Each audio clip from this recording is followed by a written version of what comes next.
morning, distinguished ladies and gentlemen. Welcome to day 2 of the 2022 Nigeria FinTech Week. I thought I was get some excitement, when they announce something as big as this. Okay, we're warming up this morning. Let's do it again. Ladies and gentlemen, welcome to day 2 of the 2022 Nigeria FinTech Week. Okay. As you're all aware, the theme is navigating the next normal, sustainable impact in fintech, e-government, and emerging technologies. And I'm really excited to welcome everyone who's joining in online or physically. We're really excited that you're joining in, whether you're joining in from home, from work, or from wherever you are. We're coming to you live from Landmark Center, Lagos. And my name is Temi Badru. Excited to be your host today. Now, I trust you had a wonderful networking breakfast. Trust it was good, and I believe that we also enjoyed the conference yesterday. It was insightful. It was really insightful. There were lots of fun, lots of games, and networking. I think networking was key. And this morning, ladies and gentlemen, we're set to begin another conference or another day of the conference, a continuation that will give us a rich experience. So it will be even more insightful, more fun, and there will be room for networking. Now, speaking about networking, ladies and gentlemen, please allow me to disturb you a little this morning, whether you're joining in online or offline or physically here. Please, may I ask that we all please rise? Please, quick exercise. Thank you. Quick exercise this morning. Thank you. Please, let's rise. I'd also ask our physical audience to please walk around to the next table beside you or 2 tables away from you. Say hello to people there and introduce yourself to at least one person. Please, let's start with networking this morning. I know that we've networked over breakfast, but this is another opportunity to do that. So please, I'm going to be looking at us to find who is networking and who is not, but I'm glad that everyone is doing that. Please, there's always someone you can meet on the next table, and then when you meet that person, tell the person hello, introduce yourself. Maybe you could give them your business card. I like what's happening over there. Exchange a business card. Who knows what will come out of this? So please, let's network. Now, our virtual audience are not left out. This is another opportunity for you to network. On the chat box or in the chat box, please put in your name, your location, and occupation, your organization as well. Your name, your location, occupation, and organization. Would love to hear from you. Looking at my right, I can see that there's not a lot of networking happening at the right side of the hall. So please, may I ask that we please move around and network? Meet at least one person today. Thank you. So give us some time to network, exchange your business card, listen to the person, and get to know them. Thank you, thank you. There's a lot of networking at the left part of the hall. I think we need to do better at the right part of the hall. Please, let's go ahead and network. Great to see networking happening. And of course, online, please drop a message with your name, your location, and organization. And as the conference goes on, I would go online and read some of your comments. I'll read some of your comments. Please, our virtual audience are welcome to drop feedback, drop questions, drop comments as the conference goes on. Okay, we've got 2 more minutes for networking, so please don't stop. Please continue to network. 2 more minutes to network.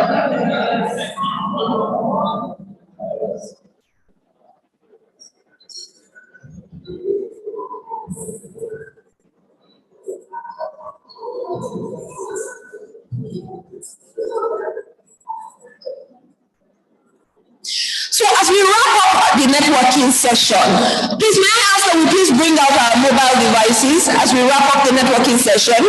Please bring out your mobile devices and take a picture, a selfie with the person you are networking with. Let's kick off this way. Take a selfie with the person you are networking with.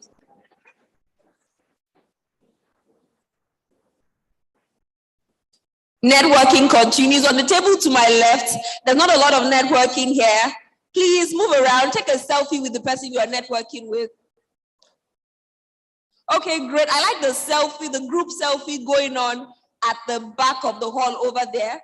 Take a picture so that you can remember the person and the person could remember you and you say, oh, we met at the FinTech conference. Thank you. Okay, great.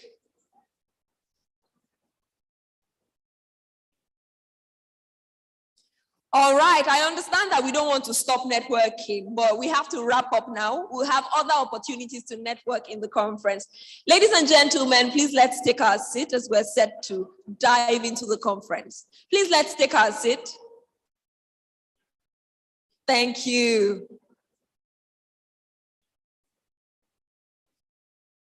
Please let's take our seat, ladies and gentlemen. We're about to dive in, and I don't want to eat into the time for the first session, so I want to make sure that we're right on track.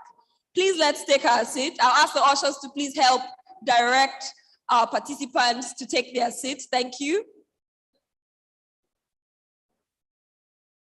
Thank you very much. Networking is over for now. Please let's take our seat. I'm about to bring up the first speaker, Mayowa Kuduro. So please let's take our seat as we're set to begin. Thank you. You know, the beautiful thing about networking is when you tell people to start, they're a bit reluctant. But once they start, it's difficult to end it. So please, I'll ask us not to end it now, but to please just pause it. Let's hold on till we continue. And I'll ask the ushers to please help direct our participants to take their seats. Thank you so much.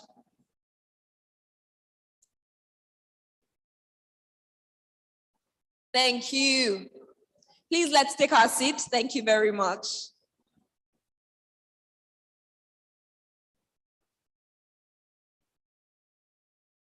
Thank you. So ladies and gentlemen, I think it will be fair to say that as the conference continues, for every business relationship that comes out of this conference, the FinTech Association deserves 10% of it. Is it fair? Is it fair? 10%, is it too small? For every business relationship that comes out of this networking, the FinTech Association deserves 10%. And maybe because I, moderated this networking, maybe the FinTech Association will give me 1% of it. All right.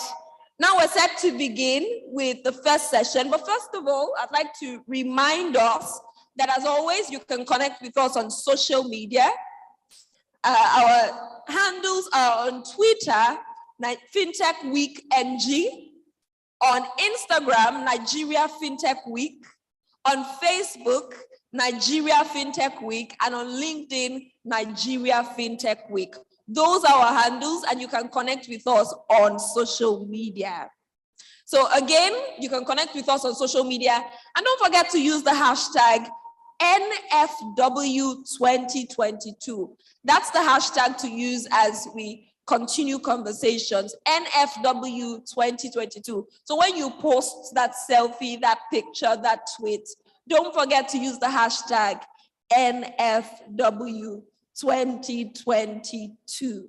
Thank you very much. Now we're set to begin with our keynote opening.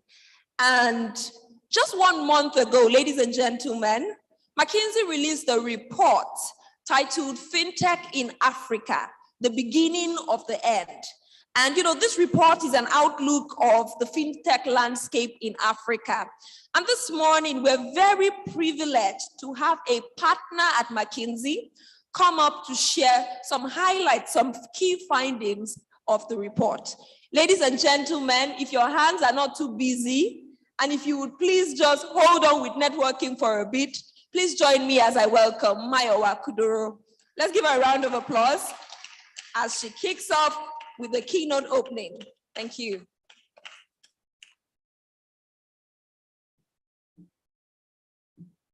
Thank you, Tolu, for that warm introduction. Good morning, everybody. I have the dubious or wonderful privilege to be given the opening remarks this morning. My name is Mayowa Kuduro. I'm a partner at McKinsey & Company based out of our Lagos office. I lead the work we do with fintechs across Africa. And as Tolu mentioned just now, we wrote a report about a month ago, just over a month ago, looking at the fintech landscape in Africa trying to understand, because there's a lot of noise and a lot of excitement about fintechs in Africa. So we wanted to sort of bring together a body of work that really puts in one place what is happening in the Africa fintech landscape. We looked at sort of sizing, we looked at the activities and so on and so forth. And I will share with you a few highlights from the report. Wonderful, the presentation is here. Now, if technology can help me, am I supposed to point to the screen or to something? Where do I point to make it move? Okay, thank you. Are we moving? We're not moving.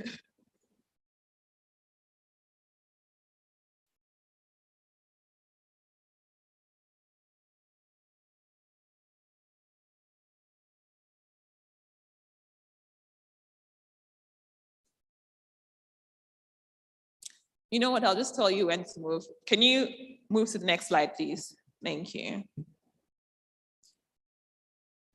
We called our report the end of the beginning for fintechs across Africa.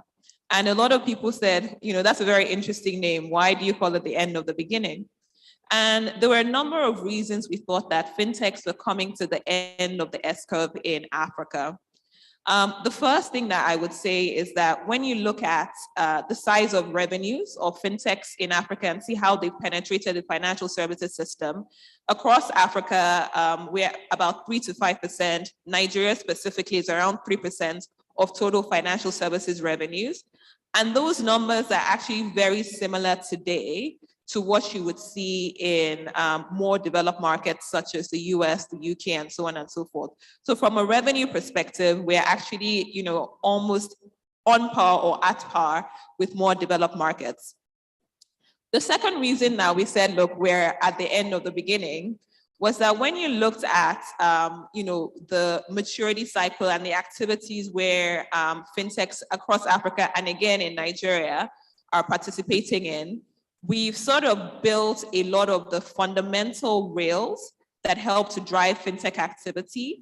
And now we're seeing more and more fintechs come into more and more complicated financial services. So that's another point to note.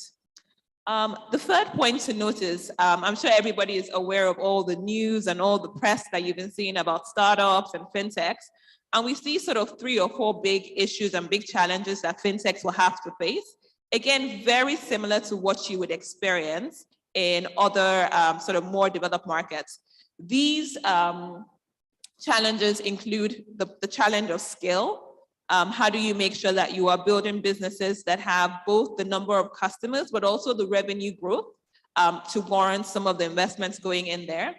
The second thing is navigating an uncertain regulatory framework. A lot of our fintechs today in Africa are operating in one market, but a lot of people also have ambitions to go across markets. However, one of the things that you would hear is that regulation in Nigeria is very different from regulation in South Africa, it's very different from regulation in Ghana, even within the same common market area. So navigating that has been one of the big challenges they've had to face. Thirdly, and I think it's very important, in fact, even today there was news in the press about this, which is building very robust corporate governance and robust sort of systems around the ideas that we're generating. And then finally, and I think this one is a big one for fintechs, for incumbents, for anybody operating in this market, which is a talent question. And I know there's a panel around talent later on, either today or tomorrow. But the big talent question is a problem that we all collectively have to address if we're going to build sustainable businesses on the continent. So if you please go to the next page. Thank you. And sorry, I'm a consultant, so we like to bring PowerPoint slides. I think this is a very exciting picture. I apologize, it has a lot of different, actually, I think you skipped a page. Can you go back, please? Thank you. And go back. Thank you. Wonderful. What we try to do, because everybody says fintech, and we try to actually lay out the activities that fintechs participate in. On the left-hand side of the page, we start with a very simple, what we call account management. So basically opening an account, a wallet, whether it's a digital bank or so on and so forth, all the way to the more complicated on my right-hand side, which has to do with things like wealth management, blockchain, cryptocurrency, and so on and so forth. And under each one of those verticals, there are sub-activities that we see fintechs playing in. And then underlying each one of these activities are an operations and infrastructure layer. So we just try to say, let us map, because at my last count in Nigeria, I think we have close to 400, 500 fintechs. Across Africa, I think the number is maybe 2,000. So we wanted to actually just map out what are the activities that we see fintechs playing in, so people can begin to understand what is going on there. On the next page, we saw that the predominant, if you just flip down to one more page, please, we saw that the predominant activities for fintechs in Nigeria, actually, but also Africa, is to the left-hand side of the page, right? So a lot of fintechs are involved in wallets and peer-to-peer payments, bill payments, remittances on the customer side. And then on the B2B side, we see offline payments and online payments as well. Where we're not seeing as much activity, I think there is a bit, is sort of retail lending, wealth management, and some of the more complicated financial services that I had talked about. I think the good news, though, is that when you think about the fundamentals and the rails to actually power what I would term more advanced financial services, we are actually quite well penetrated in Nigeria and across the continent. So I think this is a really bright spot for us as we think about where we're going. And then the next page then sort of takes all those categories and says, what does the market look like? For me, there's a number of reasons for excitement. One is if you look at the growth, and this is historical growth of these areas, and what we did was we tried to size, what is the pool of money that is available for fintechs to address. If you look at the growth rate of 9% between 2015 and 2020, that is above GDP. If you all agree, I think the last numbers I saw for our average GDP between 2015 and 2019 was close to, call it 2-3%. So the financial services industries and the pool of money that is available to fintechs has been growing above GDP. And it's even projected to grow even further, driven by a number of things. One is that we have a very young population. Average age is 20, which means that the early adopters are the bulk of the population, and they will continue to use the products. I think the second thing that also gives a lot of sort of optimism is actually looking at the investment flows that have come into Africa. We've seen a lot, and even Nigeria. Nigeria alone contributes 45% of all investments into the fintech industry in Africa between 2015 and 2020. Thirdly, this is a very innovative, every day there's new ideas coming through. So we feel like there's a lot of reason for a hope and optimism. A couple of verticals that are growing quite fast. One is wallets. We expect to see a lot of wallets sort of coming up in the future with the approval of licensing of PSB banks and so on and so forth.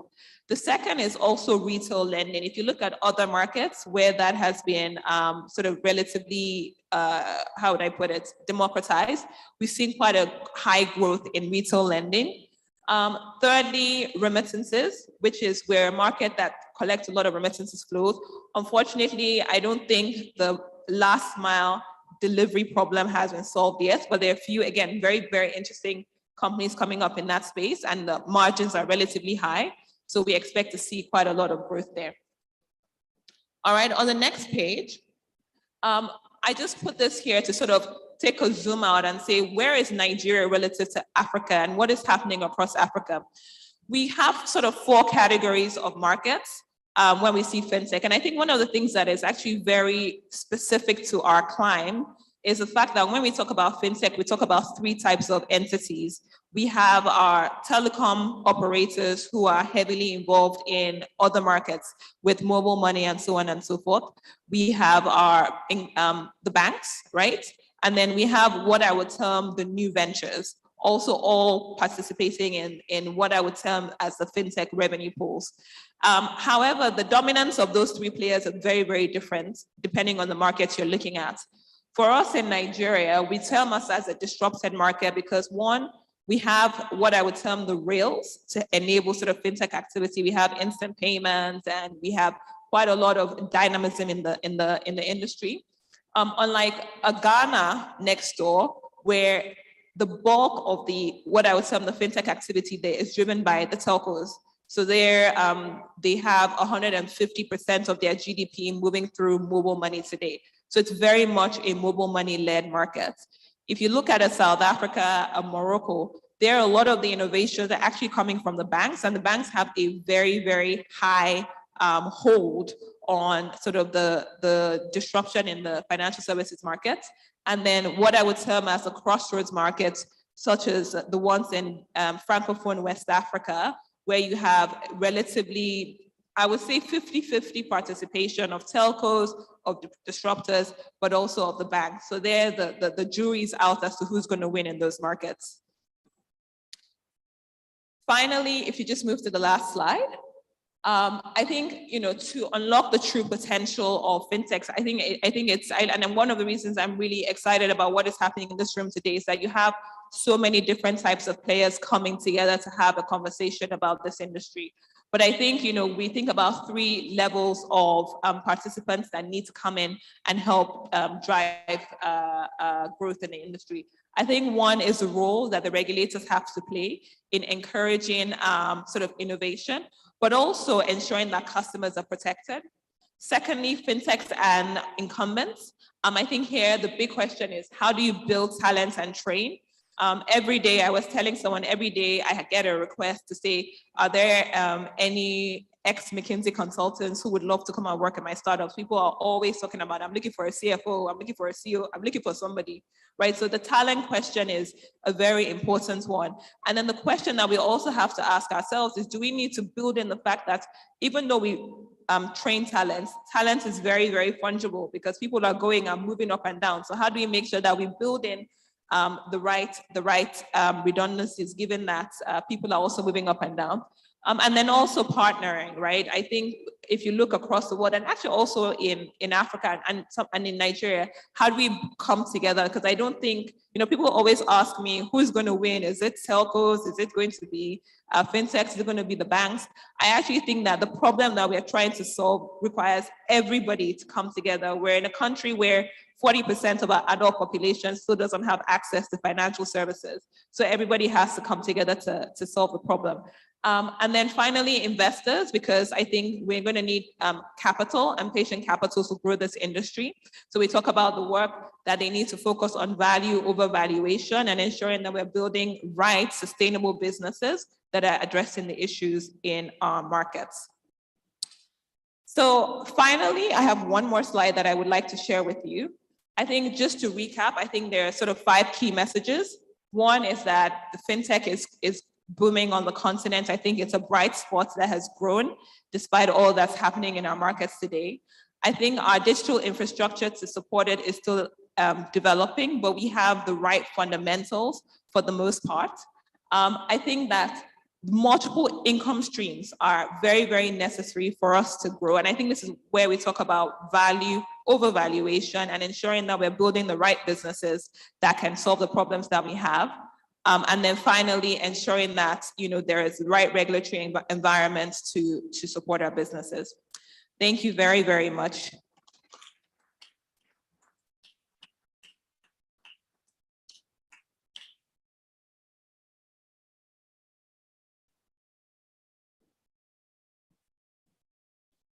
Thank you very much. Thank you very much, Mayowa. It was an insightful report, and for everyone who would like to, just read it, she's just giving a few tips or some highlights of the report. You can access the report, full report, on McKinsey's website. Now, ladies and gentlemen, yesterday we had product pitches, and it was an opportunity to really just listen to the innovative startups or the innovative products that have come out of, Nigerians. And we're just excited to have another product pitch. We're going to be having other product pitches, but the first one for today is a pitch on Whisper SMS by Liberty Assured. Please, a round of applause as the representative comes up to pitch the product.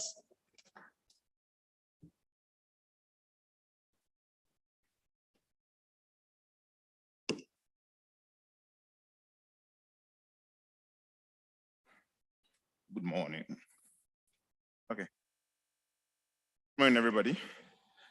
I have just 10 minutes, so I'm going to make this as brief as possible. I want to please implore us to bring out our phones and try something for me, please. Can you please dial *347 *180 *18#?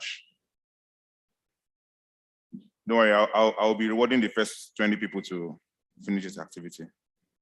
*347 *180 *18#.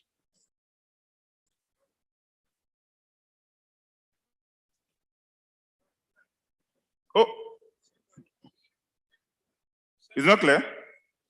*347 *180 *18#. You said?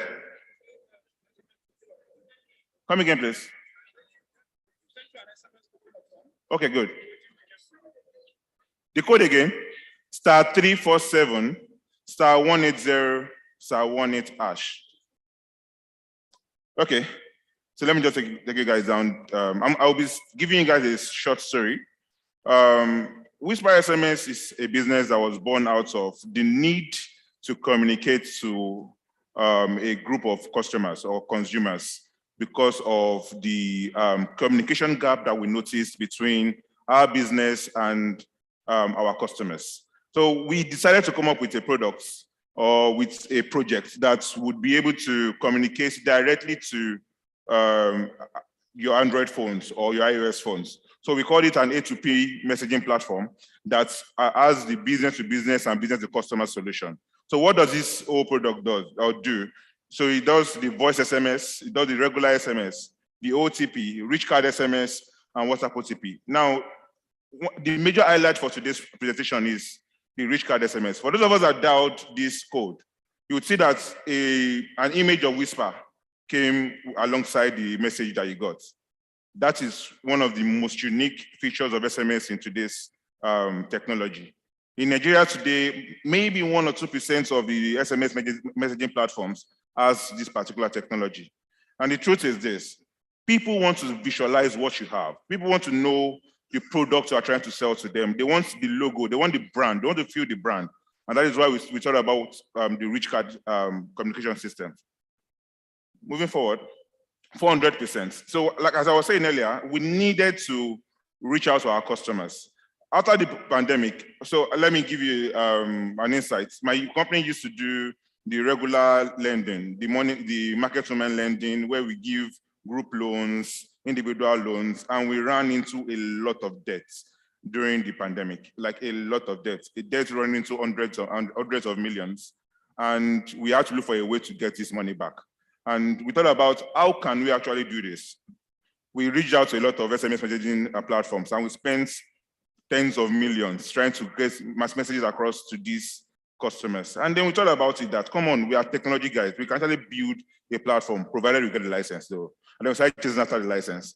And then Central Bank was good to us after like 2 years. And then we got the license. And then when we got the license, we thought about, okay, how do we now start messaging these people? Then we started from onboarding. You would agree with me that a lot of money is lost between the process of trying to get an agent or a customer and when the customer completes the onboarding process. So most people actually start the onboarding process, but because there's no connection between yourself and this customer, you lose the customer. And a lot of money has been invested in ensuring that this customer's KYC is properly done.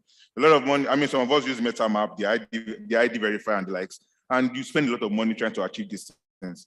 But in the real sense, why can't you find a way to simplify your onboarding? And then we thought about the 400%. When we started Whisper SMS, we were able to achieve our onboarding process to be at least 98%.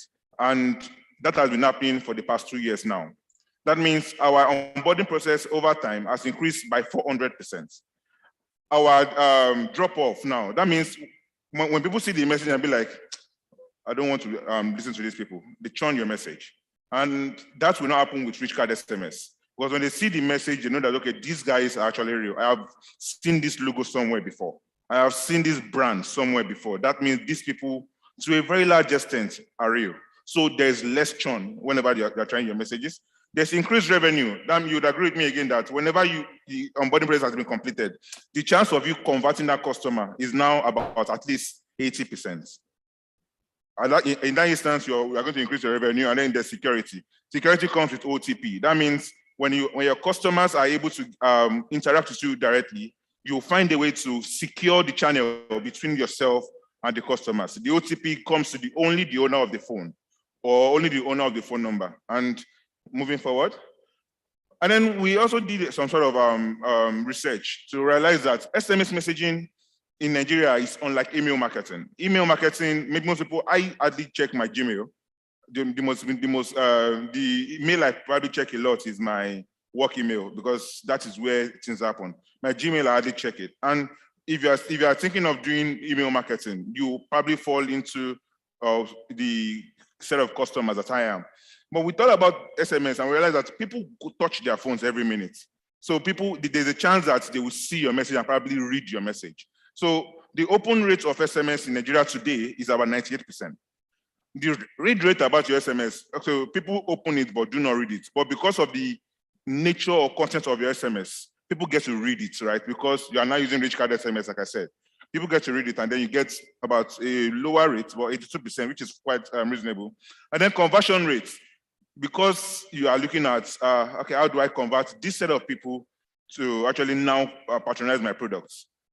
To a large extent, you are not even looking at converting 100% of them. But for any business, if you do a campaign and you achieve 10% conversion rate, that's successful for me.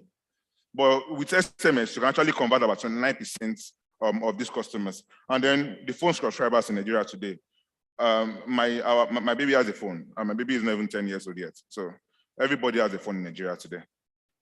So what are the features of Whisper SMS today?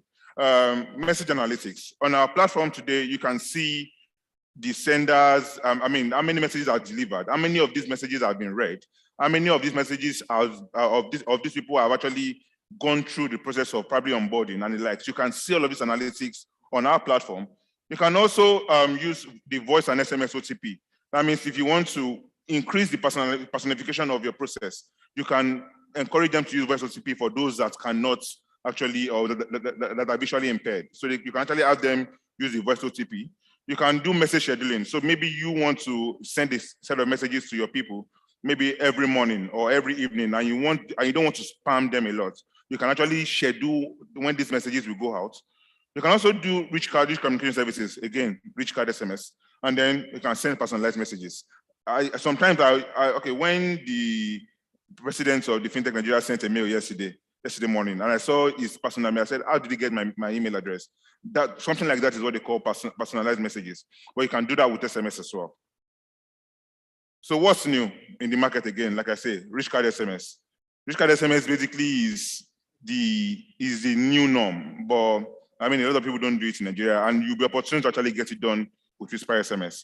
So another thing is this: one of the most important features why we are here today is that it is not compulsory that you actually get these things done via onboarding. You can actually get our messaging via API exchange. So today, a lot of people need transactional messaging.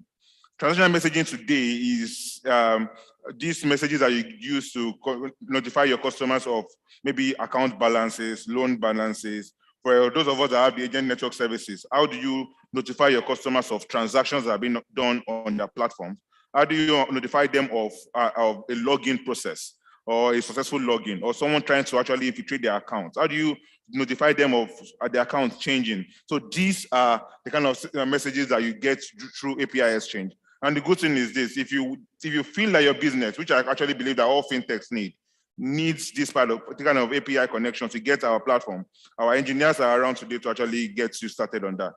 So you can actually do service notification, downtime or uptime message automation, product updates, automated upselling and cross-selling, and then dispute resolution on the platform.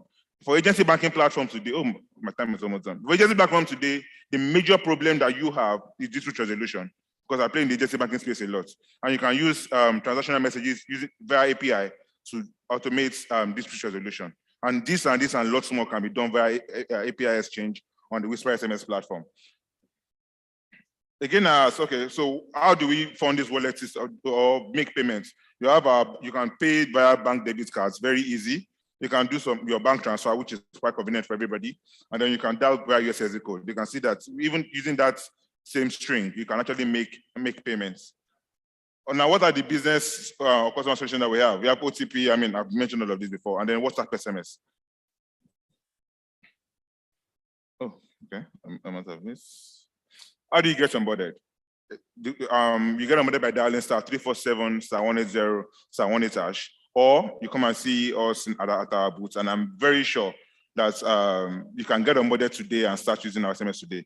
So for those of us that finished, that got it, I will be giving free sessions or free SMS solutions to the first 20 people that dialed that form. We'll have the list and then we can continue. Thank you very much and have a nice day.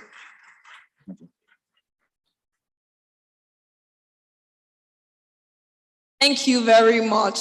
You know, I was just coming up to remind him that he promised the first 20 people that did it, you know, a gift. So I'm glad. But did anybody notice that once there's an incentive, people are very eager to do something? The first time he mentioned that, you know, we should dial it, people were reluctant. And he said, I will give a gift to the first 20. Everybody just took their phone, like fast. Wow. And I'm just hoping that also there's a gift for people online, because there are people who are joining in online who have also, you know, done this and have taken part in it. Now, ladies and gentlemen, we continue with the conference. It's been really nice to see so many innovative startups come and pitch their product. And now we're moving on to another presentation. I'm excited about this one because you would agree with me, ladies and gentlemen, that the ecosystem is incomplete without the regulators. The regulators are a very important part of the ecosystem. And so it's time to hear from a regulator. I'm excited to welcome the EVC of Nigeria Communications Commission, Professor Umar Dambata, for a presentation on navigating the next normal. A round of applause for Professor Umar Dambata as he takes the stage. You're welcome, sir.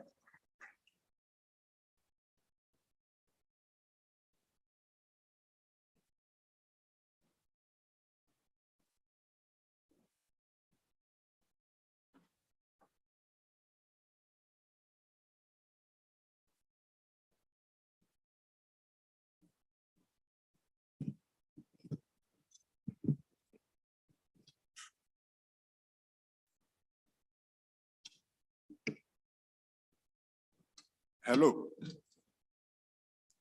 Good morning, everybody. I'd like to appreciate the organizers of this program for the quality. I am not a regular person, so you don't catch me doing the same thing twice. My name is Engineer Austin Konyegwa Chiamwa, and I am the Director of Digital Economy at the NCC.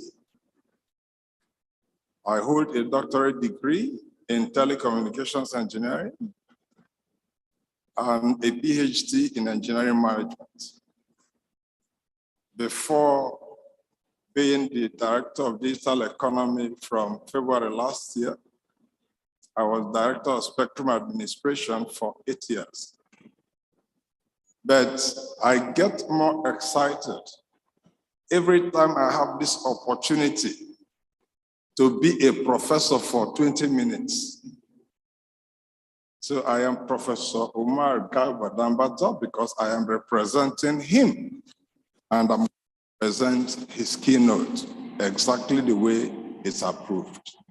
So you're going to listen to me deliver the keynote address of Professor Umar Garba Dambata, and the thing is reading, so once the time passes, don't call me professor. So this is a keynote by Professor Umar Garba Dambata. He's a fellow academic of engineers, fellow Nigerian Society of Engineers, he's a fellow of renewable energy. Is a fellow of the Nigerian Institute of Engineering. Okay, so This is not a keynote presentation by consultants. It's a keynote address by a chief regulator of the telecom industry. So I say, good morning, ladies and gentlemen. It is a great honor to speak to you on navigating the next normal, sustainable impact in fintech, e-government, and emerging technologies of this year's FinTech 2022 week. The Nigerian Communications Commission, by the provision of the Nigerian Communications Act 2003, is saddled with the responsibility of regulating the telecommunications sector, which is a significant player for the thriving of the fintech subsector.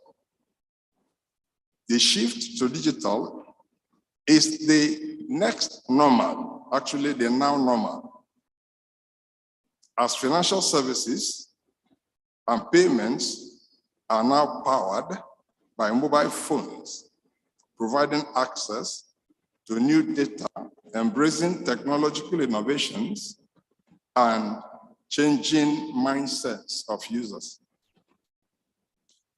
The backbone of the fintech and any emerging technology is hyper-connectivity, which means growing interconnectedness of people, organizations, and machines that result from the internet, mobile technologies, and the Internet of Things. It is crucial for motivating enterprises to invest in ICT infrastructure and services, and for fostering a creative business climate. It is therefore imperative to note that NCC, being the regulator of the communication sector, is responsible for ensuring that regulation is innovative, technology neutral, competitively neutral, protects the consumers, and meets the needs of the robust operating environment that the digital economy has created. The digital economy is taking shape and changing conventional notions about how businesses are designed, how firms network, and how consumers obtain services, information, and goods.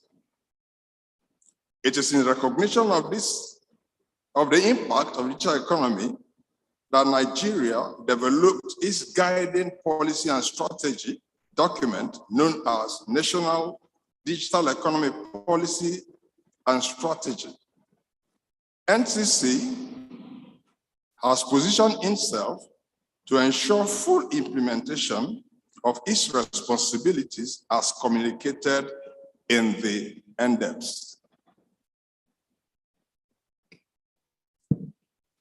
The National Economy Policy Strategy, that's the NDEPS, 2020-2030, was developed in accordance with the mandate of the Honorable Minister of Communication and Digital Economy to transform every aspect of modern life in Nigeria, for Nigeria to be a global leader in digital economy, as well as facilitating the diversification of the economy and achievement of key national objectives.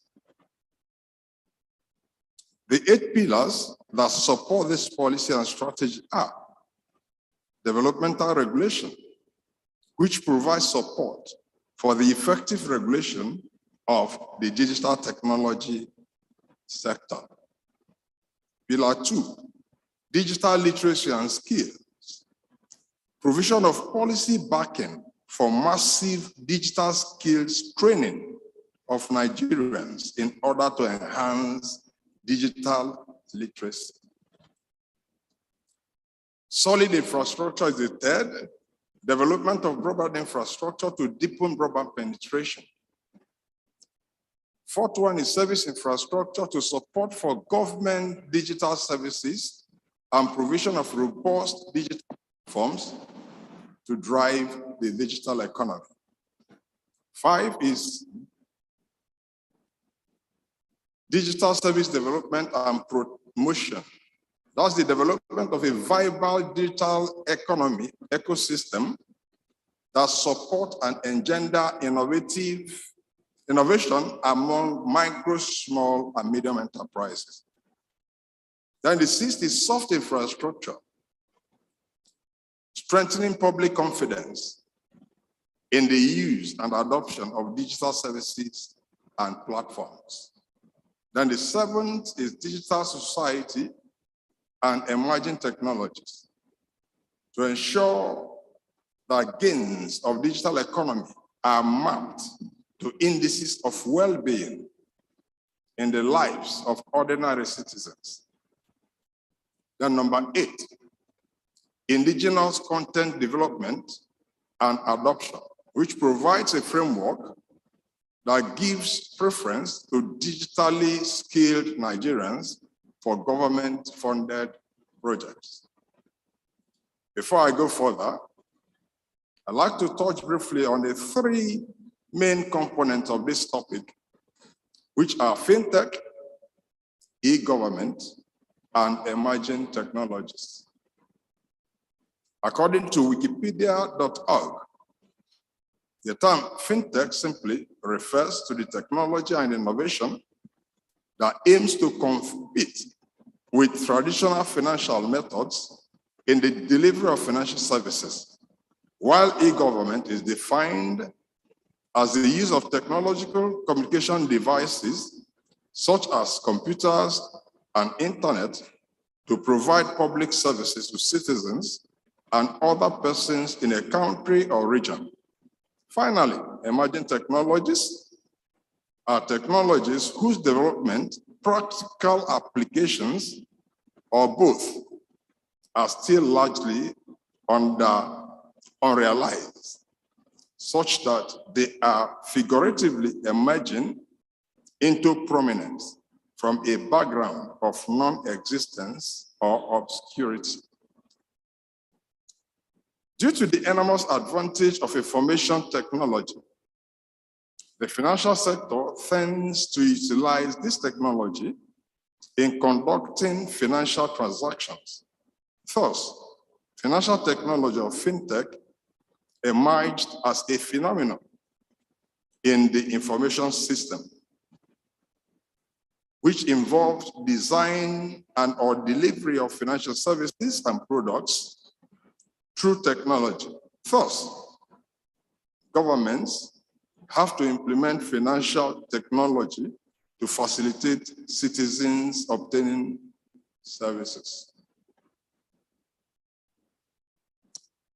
From the proud definition of e-government, it is clear that government need to use and keep up with the modern technologies to deliver better government services to its citizens, as it can achieve accountability, transparency, and citizens' participation in the development of government performance and efficiency and accuracy of services, performance provided to citizens.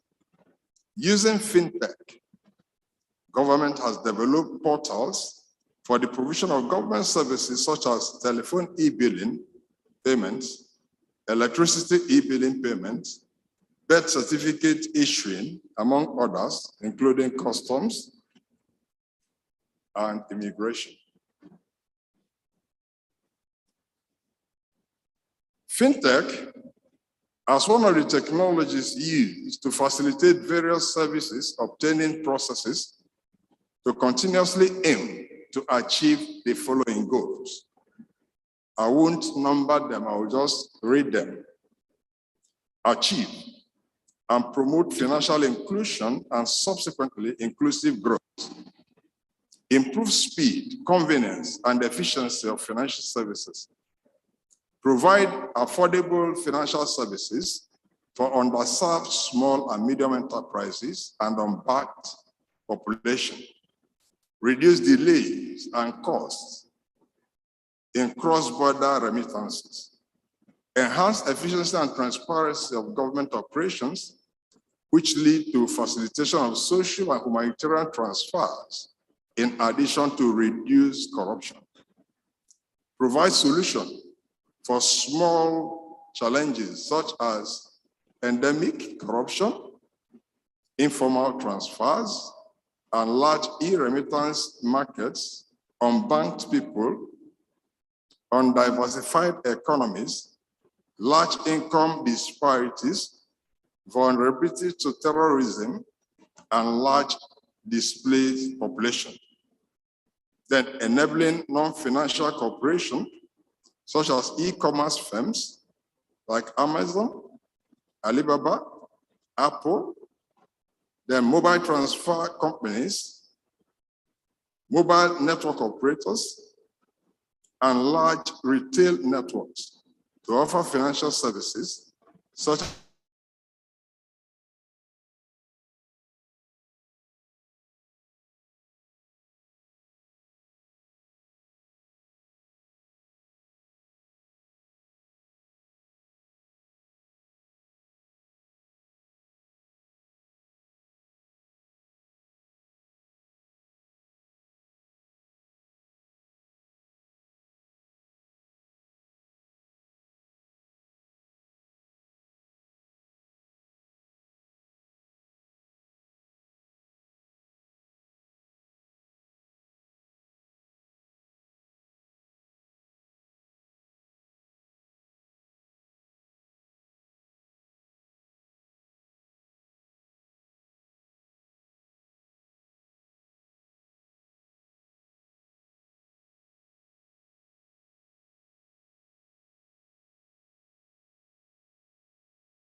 real time and at giga speeds. All growing concerns are faced with the common challenge globally of the need, that's the requirement for effective connectivity, access to real-time insights across platforms, processes, partners, products, markets, and people. Previous generation of mobile network technologies lack the capacity to carry and transmit the massive data generated under the fourth industrial revolution, Internet of Everything. And that resulted into the birth of the fifth generation of mobile networks. 5G is an enabler of digital economy, development, and growth, required to put the national economy at some comparative advantage in the world stage. The benefits of 5G, intelligent connectivity enabled by 5G will be and is catalyst for socio-economic growth in the fourth industrial revolution. Social value creation by enabling sustainable cities and communities and promoting decent work and economic growth.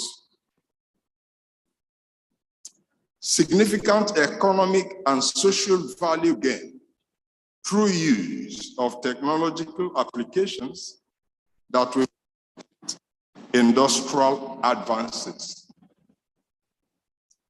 Beyond the technological benefits, 5G is expected to facilitate the localization of several emerging technologies, facilitate innovative use cases, spur significant socioeconomic growth, and private sector-led job creation. Conclusion.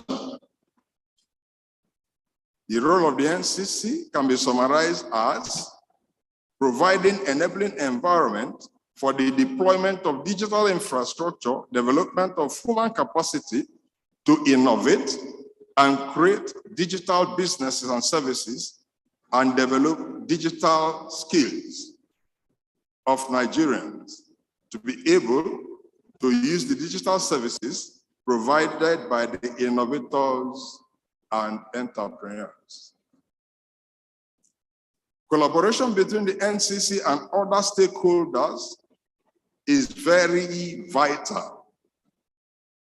NCC has continuously shown willingness to work with regulators and other stakeholders to promote the development of fintech sector. We remain open to collaborative engagements in light of the launching of the 5G network and services it will produce for the fintech ecosystem. Conclusively, ladies and gentlemen, NCC acknowledges the importance of broadband development in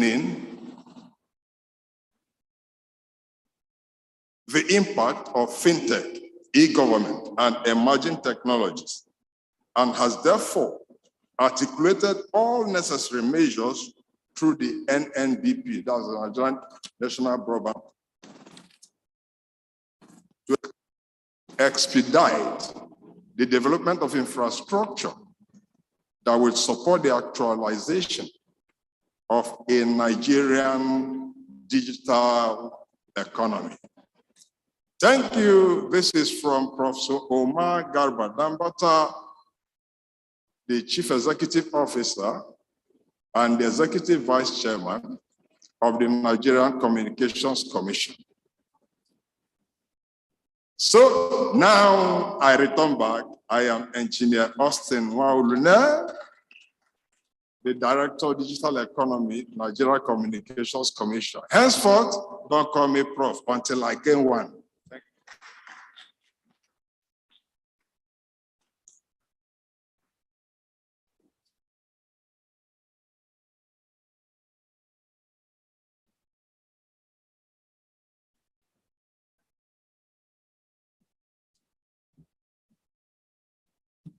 Thank you very much, Professor Umar Dambata, represented by a Director of Digital Economy at NCC, Engineer Augustine. Please, a round of applause for Engineer Augustine.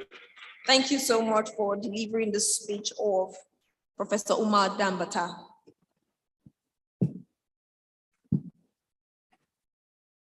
Ladies and gentlemen, if we take a look at, the agenda, and I think this is a good time to remind us that you can scan the QR code on the table to get the brochure, to get the conference agenda, so that you are acquainted with what is coming and what's coming next. And, you just get acquainted with the program. I think that's very important. Now, if we take a look at the theme here, navigating the next normal, we see an essential part of this conversation just after the colon, and that is emerging technologies. And so the next conversation, which is going to be in the form of a panel, is focused on emerging technologies. The panelists are going to be discussing Web 3.0, decentralized finance. And so I look forward to learning much more about this, because they're going to be looking at how what fintech stands to gain in Web 3.0 and so on in the conversation. So I just want to urge us to sit back, get ready to learn, and as always, to share, to contribute to the conversations by your comments and your questions. And to those who are joining us online, please use the Q&A feature on the Zoom app to drop your questions, so that at the end of the session, the moderator can compile them and take on the questions and comments. We'd like to hear from those at home and those who are here physically. Now, moving on quickly to this session, I'd like to invite the moderator first, Tolulope Omoleye Oshindero, General Secretary at FinTech NGR, Head Legal and Compliance at Branch. Please let's give her a round of applause as she makes her way to the stage to receive our panelists.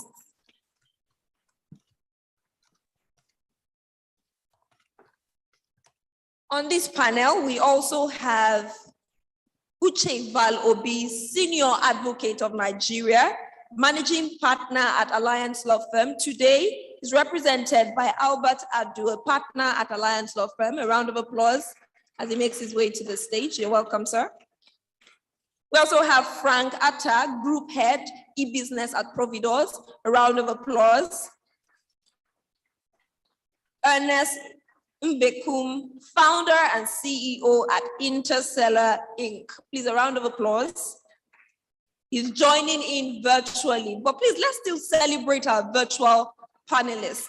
He's joining in virtually, and maybe we can just project him on the screen so he can wave at us. As we move on to the next person, Tunji Odumu Boni, Director at MTech.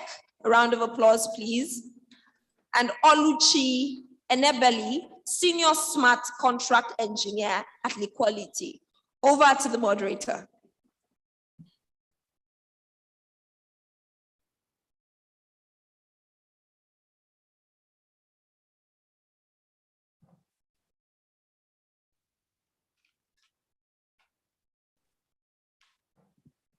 Good morning. Good morning, everyone. Welcome to this panel that we hope will be an interesting conversation. Timmy has already introduced us by saying that this is the panel that will be discussing emerging technology, decentralized finance. We will refer to it as DeFi through the course of this conversation. Before we start, I'd like to ask, maybe by show of hands, if we have participants here that are very familiar with DeFi. Happy for you to just indicate by showing your hands that, oh, I'm a veteran with DeFi. Okay. Let's take it a step further and go a bit granular. So I'm not going to ask this directly because I know that there might be some people might not want to indicate, but okay, do you own cryptocurrencies here? Or do you know anyone that owns cryptocurrencies? Okay, I can see one hand up. Do you know anyone that trades cryptocurrencies? Maybe not on an exchange, or, but that does that with their friends or, on a P2P channel. Thank you. I can see another hand. I can see hands up there. Thank you. Okay.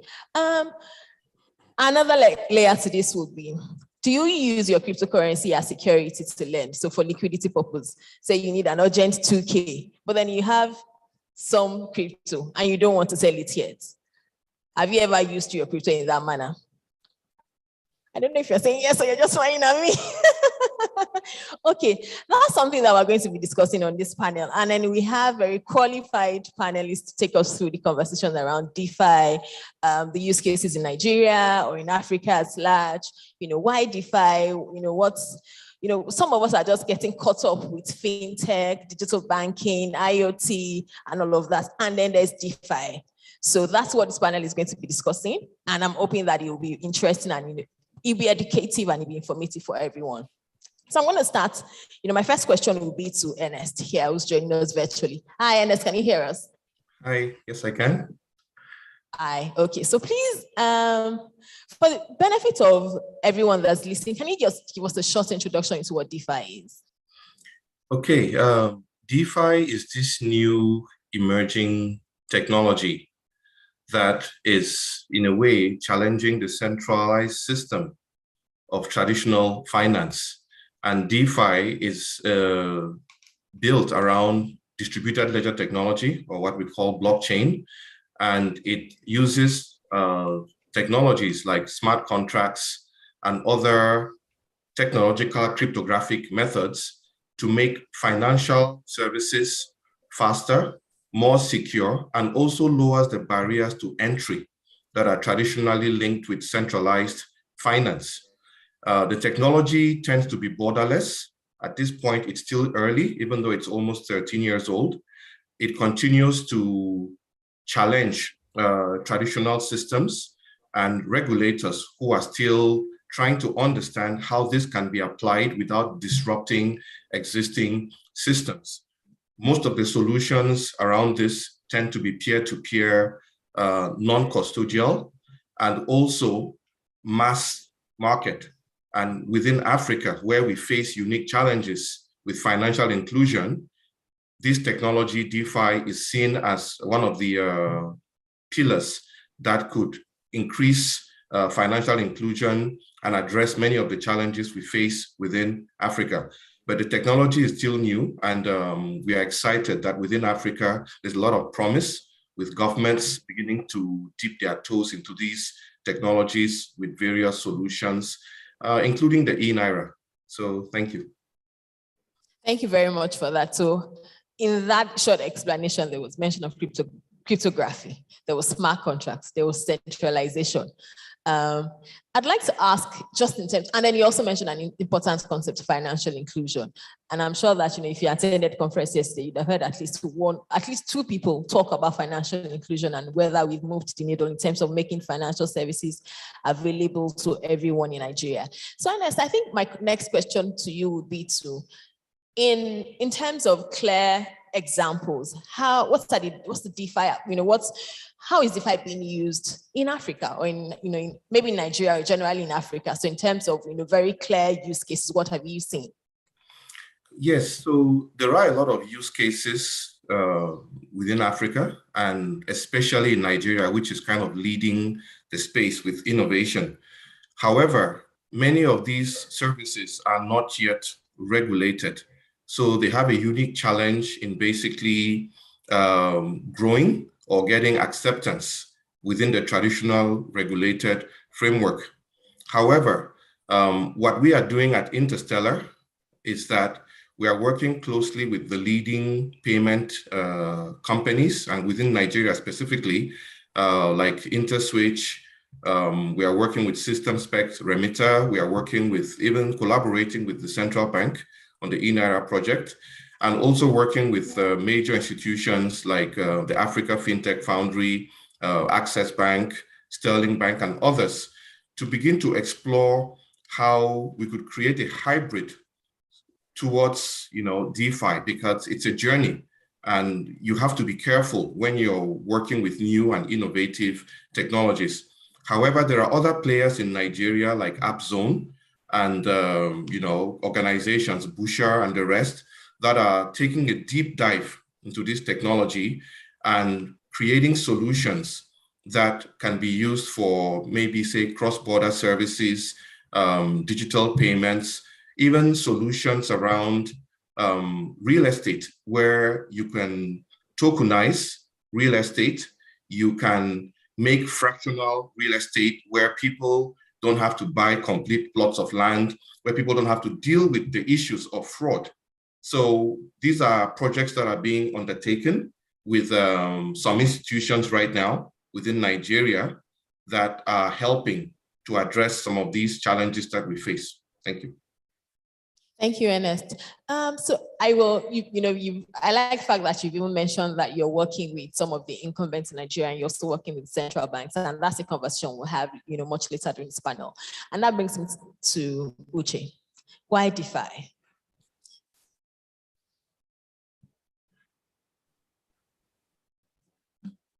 Yeah, thanks. Why DeFi? I think that to answer that question, the answer to that exists in what DeFi presents, right? Like Mr. Ernest said, DeFi brings about, based on the technology that DeFi is built on, blockchain technology, right? It brings about decentralization. It brings about more innovative solutions around finance, right? Like decentralized lending, decentralized borrowing, right? And you'd see that over time, the rate of adoption of DeFi has greatly increased in like Nigeria and Africa. And then the question comes to like why, right? Why people leaving the traditional financial system and then running towards DeFi? What is DeFi presenting to us that makes it very attractive? So I think first thing was the rates, right? The rate that DeFi, presents and how DeFi is structured to operate.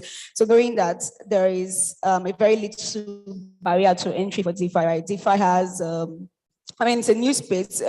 There's really less regulation around DeFi, right? So that means that you could easily get up to speed on DeFi. You could easily onboard into like various DeFi platforms, and with very little KYC, you can get started. You can begin to already assess financial solutions like lending, borrowing. I know you were asking just recently how many people have used DeFi to lend or stuff, right? I know most people here probably have not used that, but there are a lot of people utilizing DeFi. I for one have utilized that in terms of like leveraging on your other cryptocurrency, because the way DeFi works, the way DeFi lending works right now is that if you have some form of cryptocurrency and you do not want to sell that, say imagine you have Bitcoin or you have some other volatile tokens, you could use those tokens as collateral and then get more stable coins, right, to use for your normal day-to-day operations, depending on what you want to use it for, right? So the access to this is very, I mean, you don't have to fill long forms and, have to like put in so much information or documents, right, to get access to these loans, right? And then also because it fosters P2P, right, peer-to-peer transaction, in the sense that, I mean, person to person and person to a smart contract. So a smart contract is like a computerized coded logic, right, of how this lending protocols should work. So in this case, you're working, you're lending to a fellow pair, or you're lending to the smart contract. So it's already automated in a way in the system, right?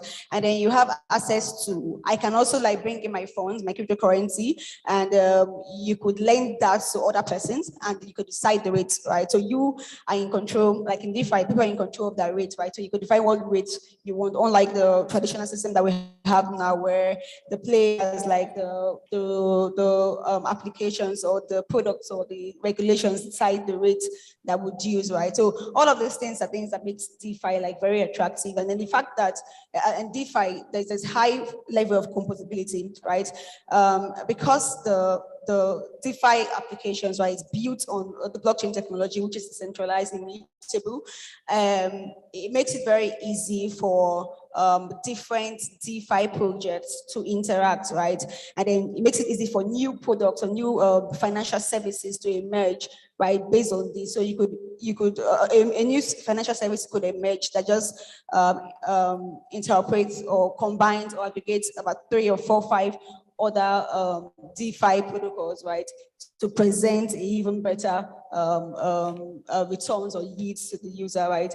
And I mean, this is not very, very, I mean, there's some form of open API and, interoperability in the fintech space, but it's not compared to what we see in DeFi, right? So most of these components and properties and beauty of like the blockchain technology in which DeFi is built on, right, makes it very, very attractive for most Nigerians and Africans and people all over the world. Thank you, Uche. You touched on quite a lot of things. And I think one thing I took away was, we want this system because it's not as regulated as what we currently have. We want this system because it's not as stressful in terms of KYC and compliance as what we currently have. So that brings me to Frank. My question is it something that we have seen before? Because at the end of the day, financial services is financial services. I need a loan, I need liquidity, I want to get money. Whether I'm using my crypto, I'm using my real estate as security, I have some collateral that I have used, something to assure you to get the funds that I need. I want to optimize my funds. I invest, or I invest in that by holding cryptocurrency. So I put my money in a bank, and I earn some interest. The the concept of financial services across most products are the same, but then it's just, this different application. First, we went from dealing with, traditional banks. Then we now started to deal with fintechs and digital banking and all of that. Now it's DeFi. Frank, what is all of this? What are you making of all of this? I don't know. I don't know, because there's a lot that is coming to everyone now. And first, as a financial institution, you need to be able to shift and filter what is appropriate, what is critical, and what helps in terms of service. Because fundamentally, the different segment and vertical that we serve needs to be served. Therefore, like has been proposed, like Ernest has said, and the other speaker, I think it's important that we separate everything and put them in different buckets so that it's clear to individual consumers, businesses, what works and what should be take. DeFi and centralized systems are two separate processes, and they are interchangeable. For instance, in terms of regulation, it hasn't been defined to allow participants fully, participate as they will wish to. And as much as DeFi is seamless, it removes a lot of bottlenecks and middlemen. It also has its own issues as well. Centralized too has its own possibilities, and it comes to play when we talk about funds and people's money. While centralized system might seem to be unstructured, or might seem archaic in the way it's operated, right now, people are still very much skeptical about how they can totally just close their eye and believe that things can happen in space as it should be. So like you said, there's a whole lot. It requires a lot more, much more than DeFi can give in this environment. But outside this environment, and it's been operated in the world, it seems to be a perfect system that addresses a lot of concerns around middlemen, dependencies, bottlenecks, and the likes. And so when we talk about smart contract, we talk about unstructured finance, we talk about lending, and like you have brought it to play, lending on its own or other financial services that are being offered requires a total, uncoupling, because as we have it today, there's a lot of bundling that prevents people to access the things they typically would have loved to if they had the opportunity. So DeFi might address a lot of concerns around onboarding, inclusions, removing frictions from lending and all of that. But on its own, because of the kind of system we have, because of the cultural interplay we have, centralized system will also have its own say. Interchangeably, they both can exist to perform a better process for the entire ecosystem. But again, just go back to the question you asked, what is all of this? I think it's very important that as an ecosystem, we're able to propagate messages that speaks to simplicity in terms of what we desire as a constituent and what those things would deliver.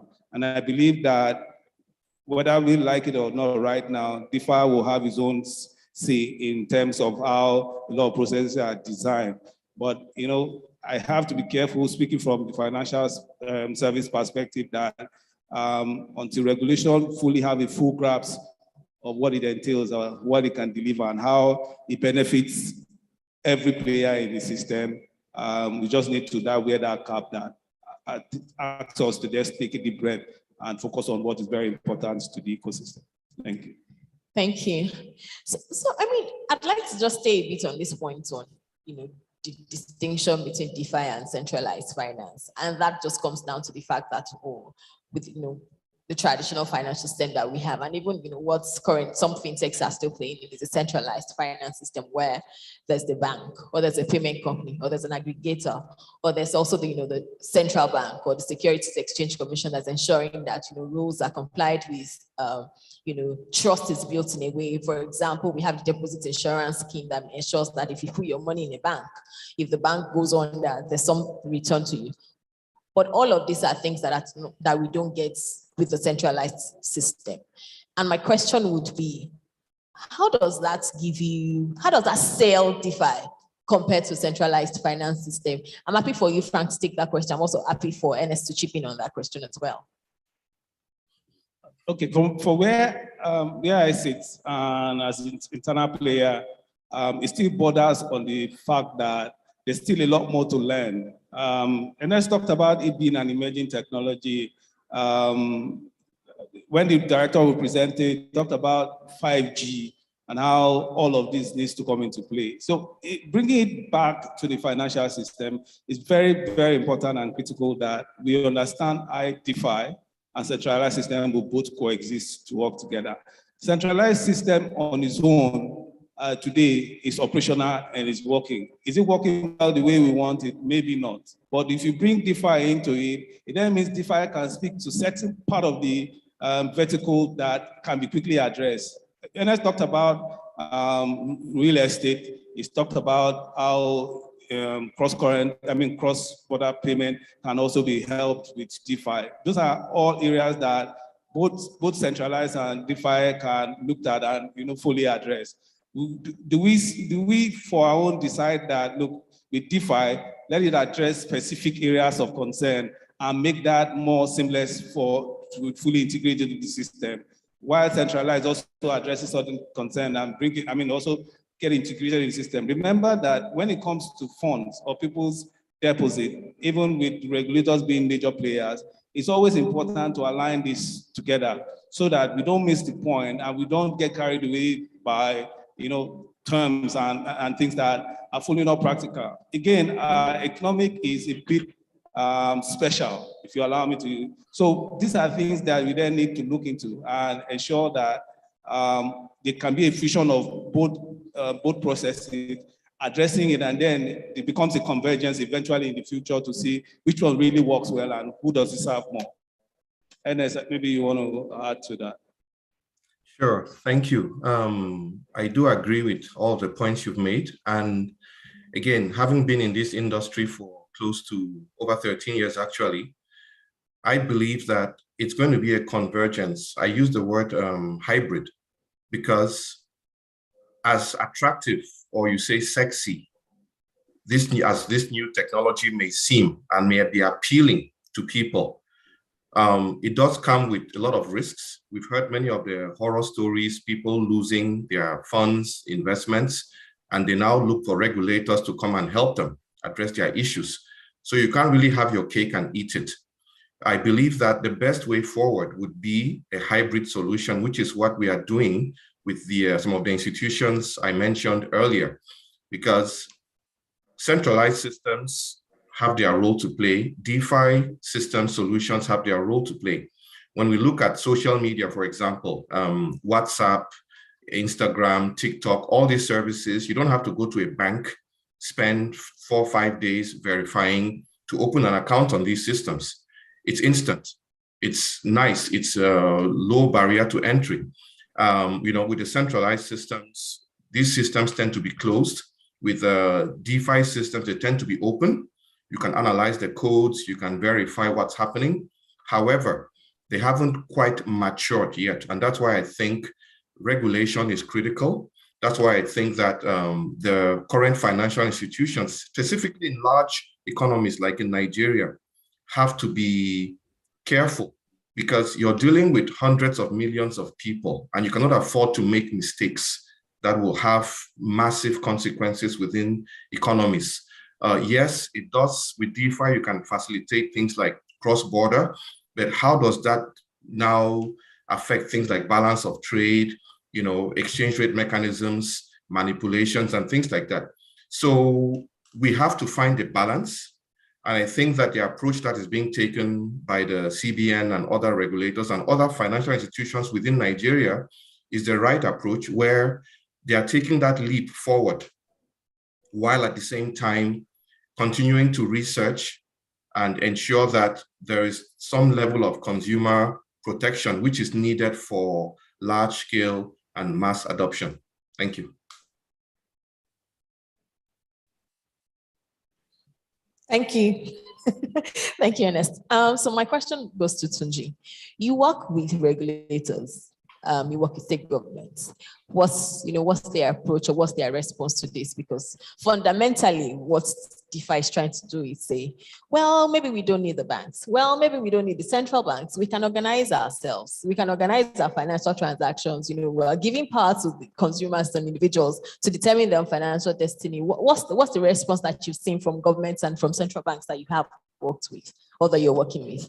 All right, thank you very much for the question. I think the topic of DeFi is such a timely one and indeed very hot. And that's because when you look at the space, not only in Nigeria, across Africa, where I do a bit of work across the region, and MTech as a firm, We're seeing a lot of action and activities from regulators, and I'll class that broadly into three categories. One is the response you're seeing to sort of provide alternate innovation that can enable this sort of capabilities that makes DeFi very interesting. So CBDCs, for example, you're seeing regulators deploy that, Nigeria being a trailblazer in Africa, Ghana, and a couple of other countries across the region.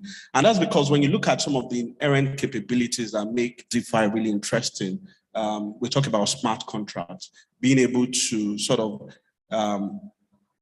have code execute trust, right? What you would have a central authority do, have those rules codified in codes. For example, you want to borrow money and somebody else wants to lend. In the typical centralized ecosystem, you would have a banking institution that is facilitating, that process, collecting deposits and ensuring that, certain rules and regulation around capital adequacy and all of that are met so that they can then lend to people that want to lend.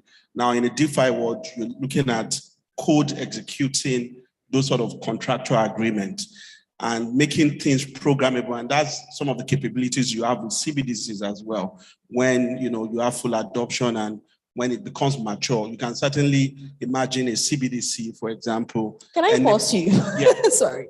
And it's along the line of thoughts that you have around CBDCs and DeFi.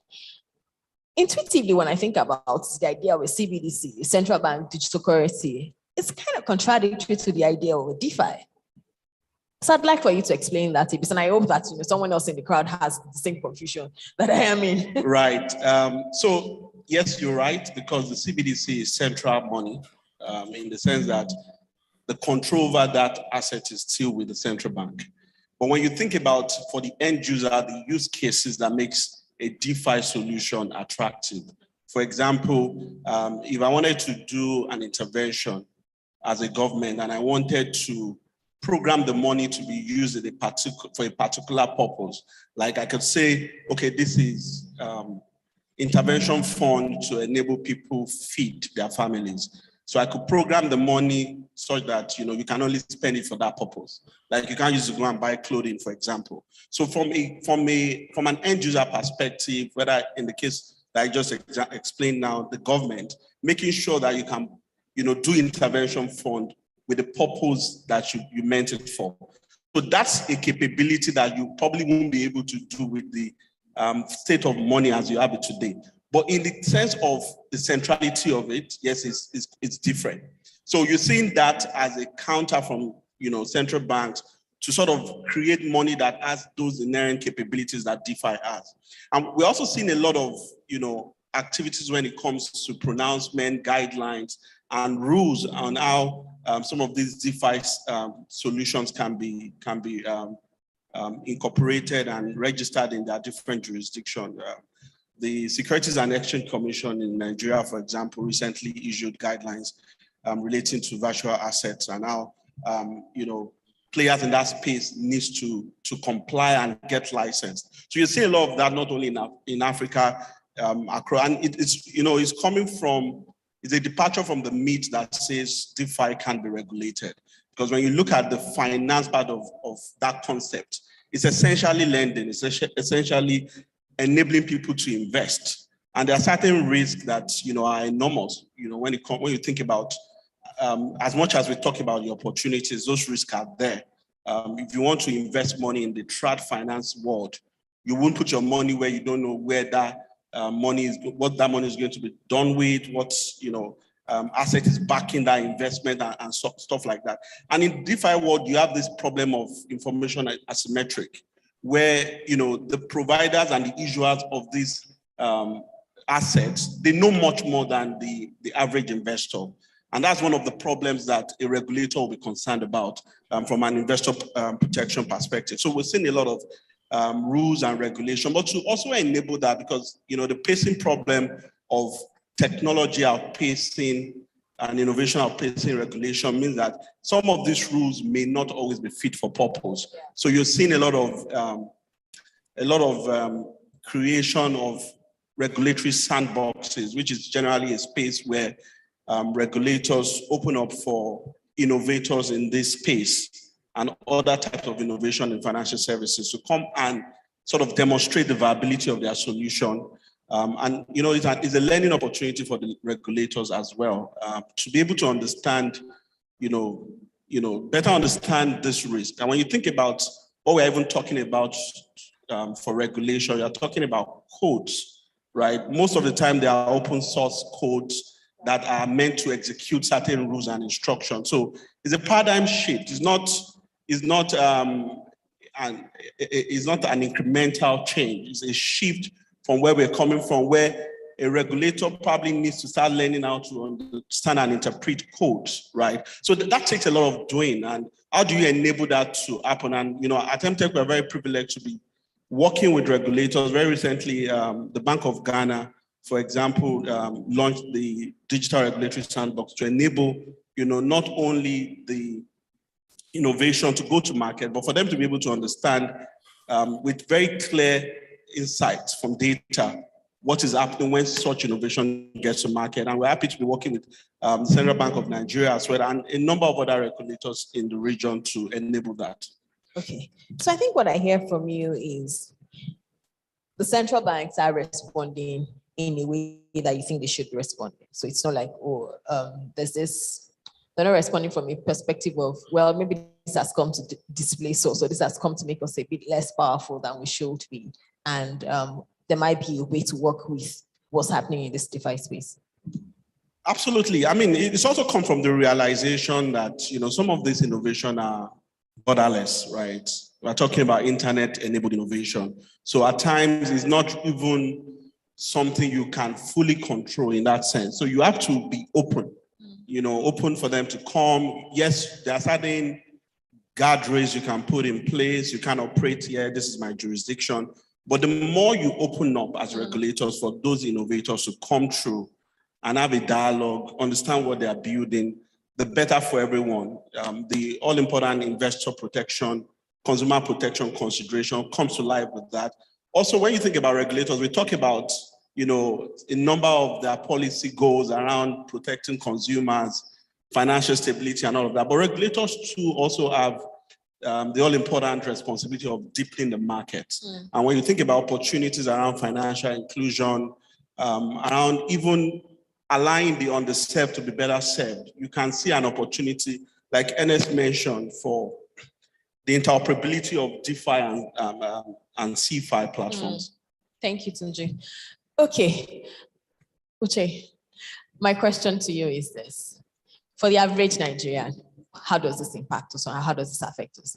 And I come from the perspective of us coming from, we've had history of failed banks. We've had history of failed P2P scams. We've had history of MMMs. We've had history of, ingenious financial, products or solutions that promise you very, very attractive returns. Or, and the average Nigerian just hears about this and they're interested, they want to get on this. So there's this new fintech hub that offers this, or there's this new fintech MMM thing that's on Telegram or WhatsApp, and everybody's interested. We're early adopters. We love technology, we love fintech, and we love things like this. How does this impact the average Nigerian? Hello, and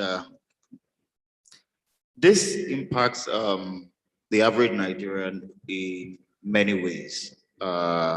Particularly in the context of a failed bank. When you have a bank fail, it's not good for the populace, it's not good for the country. Consumers of financial services tend not to trust the centralized system. What DeFi provides is trust, operated on blockchain technology, which records multiple transactions and verifies them by independent people. So you have a group of people that are independent of each other that now validate these transactions. So that trust is very, very crucial in the context of a failed bank. Secondly, DeFi is non-custodial. So in your centralized financial system, everybody will have a bank account. But with DeFi, and your bank account is held with the bank of your choice, and there are several banks out there. You can even have multiple bank accounts. But with DeFi, there is no bank account. What you have is a digital wallet that holds your assets. What you're innovatively saying to the user is that he's in control of his assets. In most cases, 100%. And even when that decreases, it's probably because such a user now wants to transact using an exchange, a DAX, DeFi exchange.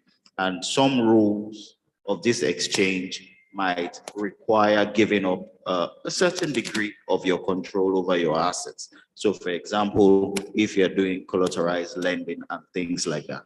So from that aspect, and in the context of a failed bank, it gives the average Nigerian a vista of opportunities to grow wealth and engage in cross-border transactions within the comfort of his or her home. Okay. So we control sometimes, there's also the element of risk. And that's one thing that, we've seen with a lot of crypto scams. In fact, there's a fancy word for it called rug pulls, where people just, they issue tokens, they tamper with liquidity, and then they essentially just disappear with your money. And so I was just going to read a quote about DeFi finance protocols, So there's this analysis from Chain Analysis, and then they track, blockchain transactions and DeFi transactions. And they say that DeFi finance protocols are playing an increasing role in money laundering, with the total value of the cryptocurrency laundered rising year over year by 30% in 2021, according to them. This demonstrates that DeFi platforms need to consider compliance solutions to prevent their platform from being abused for illicit activity. Again, my question to you would be, one of the roles that central banks or security exchange commissions also play is ensuring that our funds are to an extent safe. You're not being used to launder illegal activity, or money laundering activities are not carried out on central platforms or on financial platforms. How do you see that playing in the DeFi space? And I ask that thinking about the average Nigerian that has committed his funds to this platform. I ask that also because, to an extent, apart from the SEC rules, in Nigeria, we barely have regulations that look at digital assets and virtual assets. Well, I think it's natural. It's human nature, actually, that anywhere you have assets or anything of value being transacted, you'll have some negative elements in terms of, as you put it, fraud or money laundering. And as a result, DeFi is not excluded from that natural phenomenon. As long as you have human beings as users of decentralized finance, you will always have that. The question is to regulate or not regulate. In some countries like the US jurisdiction, you have the proponents of same activity, same legislation, meaning because it is still financial services being rendered, there is no need to tinker with the existing legislation. Well, you now need to look at their reports of financial fraud in that jurisdiction and see how it has skyrocketed. Take Europe or the European Union, for example. You have the bank execs, the regulators there are not exactly 100% pro same activity, same legislation. They are clamoring for legislation or regulation, as the case may be. But even on that side of the argument, what do you regulate? Do you regulate the wallet? Do you regulate the exchanges?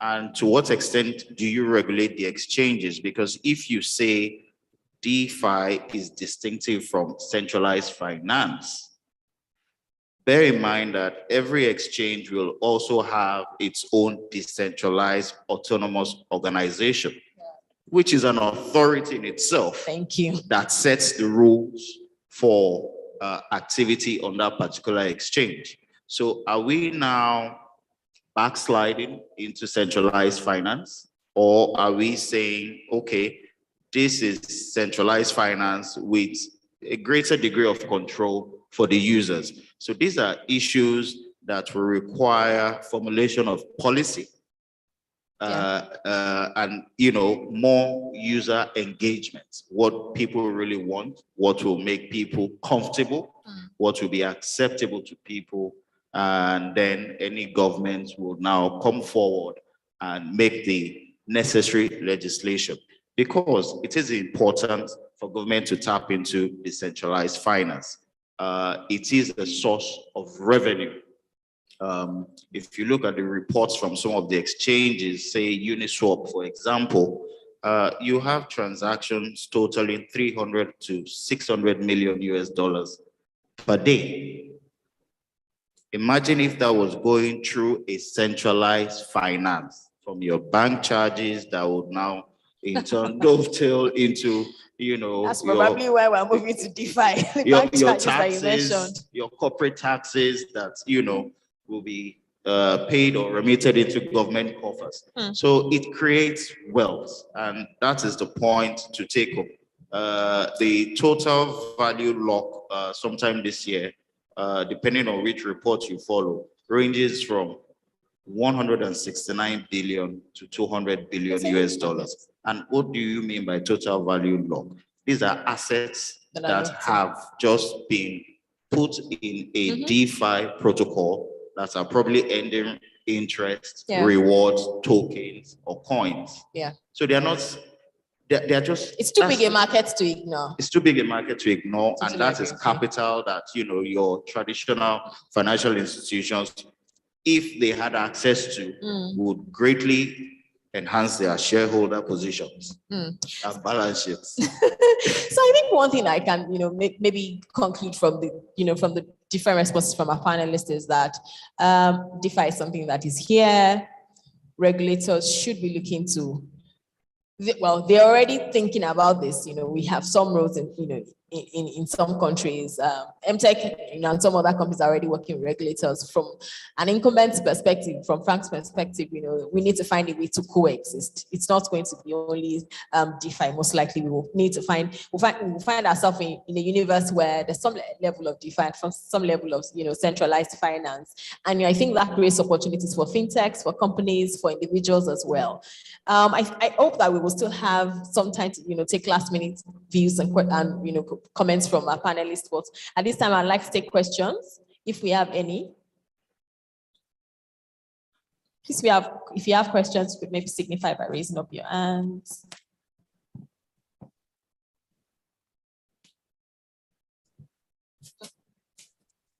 Okay, no question. We have one question from our online panelists, and I think I will direct the question to you. So the question is, do we have any DeFi regulations in Nigeria? In my view, we don't have any legislation that governs decentralized finance. And that is the same for most countries in the world, but not all. Take Mauritius, for example. They've just come up with their virtual assets initial token offering legislation, which is at the forefront of legislation of virtual assets in Africa. I know SEC has come out with their guidelines, but it's a guideline. It's not legislation, okay? But you'd be running foul of the regulations, of the guidelines, if you were to carry out activities in that guidelines. I agree with that. Yeah. But, when you're talking of a market that, you have the likes of 169 billion to 200 billion. We need something heavier. You need something more rigid, something more certain, so that you can attract the requisite volume of investment and attendance skills. Okay. Okay, totally agree with you.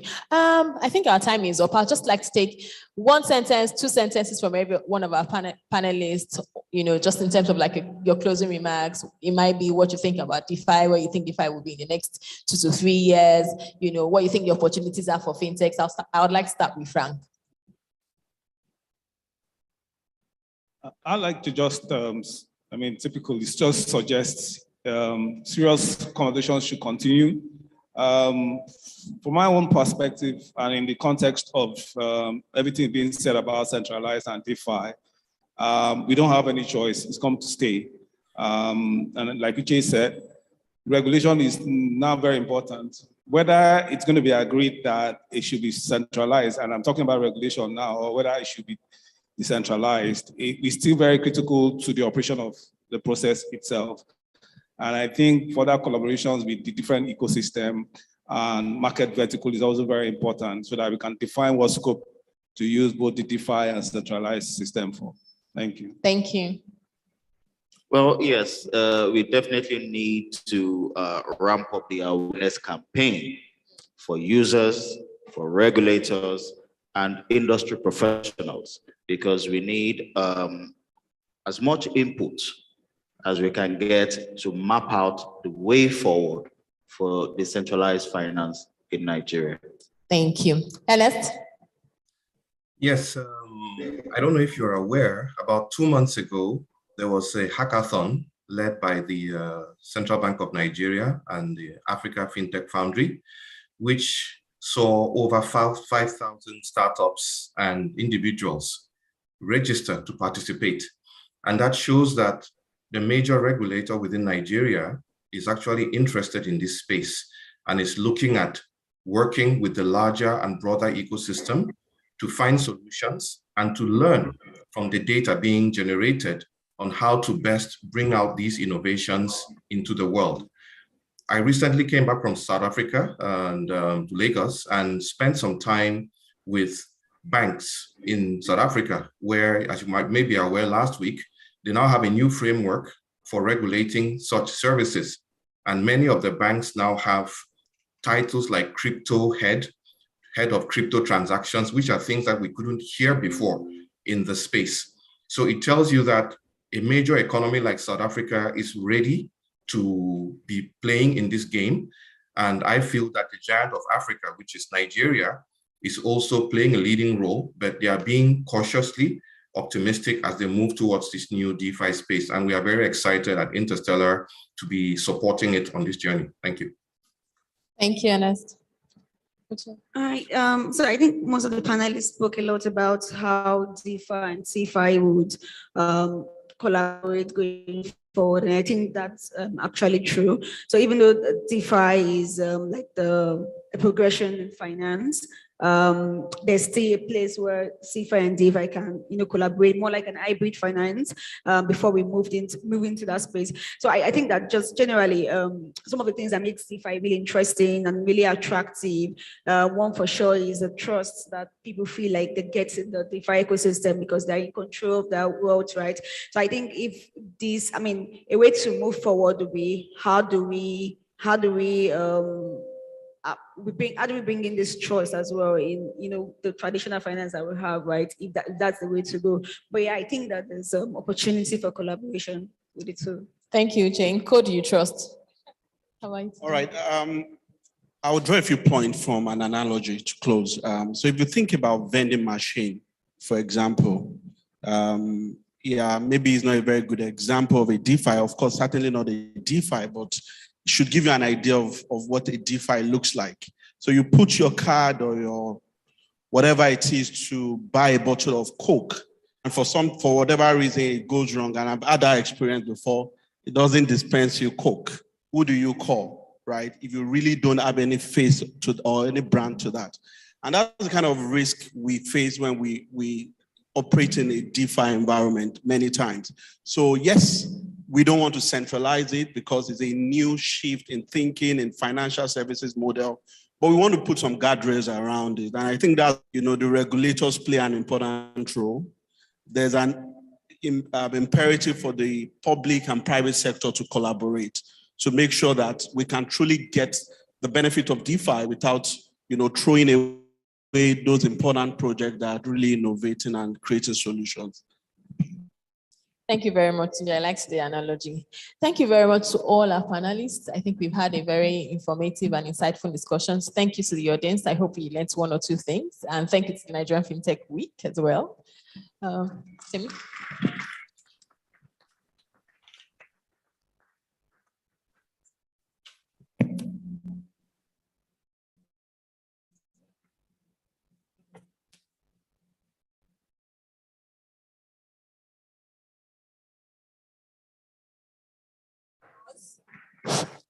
Okay, please let's take pictures here.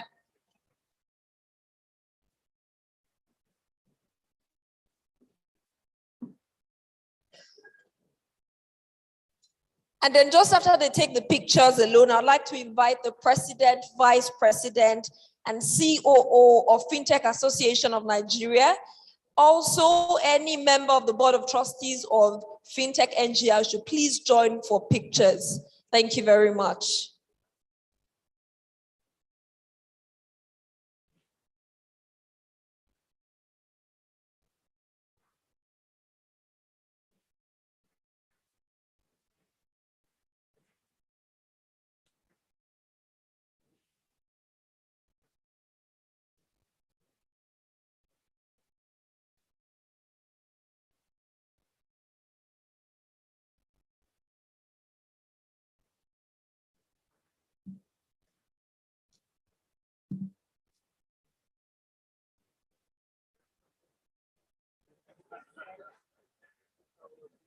Okay, yes. Can wave, and I'm happy that virtual. Thank you so much. Round of applause for our speakers as they make their way off the stage. Thank you so much. Now, ladies and gentlemen, it's popularly said that exercise is very good for the body, and I understand we've been sitting for a while, so it's time for us to take a little exercise, to just get our body strengthened and ready for the next session. So please, shall we rise, please? Ladies and gentlemen, please rise. This one is a fun exercise, so it promises to be fun. Thank you very much. Please, let's rise. I would ask us to please bring out our mobile devices, your phones, please bring them out. Thank you. So this is a simple exercise. We're just going to be stretching our hands to take a selfie. And please take a wide one. If you can cover everybody in the hall with your selfie, we would appreciate that. Please, let's take a selfie. This is the opportunities to show the Gen Zs, the millennials, they've got skills. I know there are other people that can also take selfies, but we can cover everyone. If you can take a video as well, take one. I am privileged to have the best selfie angle because I would hopefully cover everyone from here.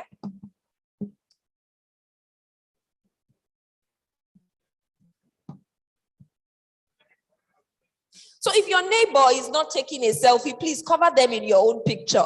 Make sure that they show in your picture.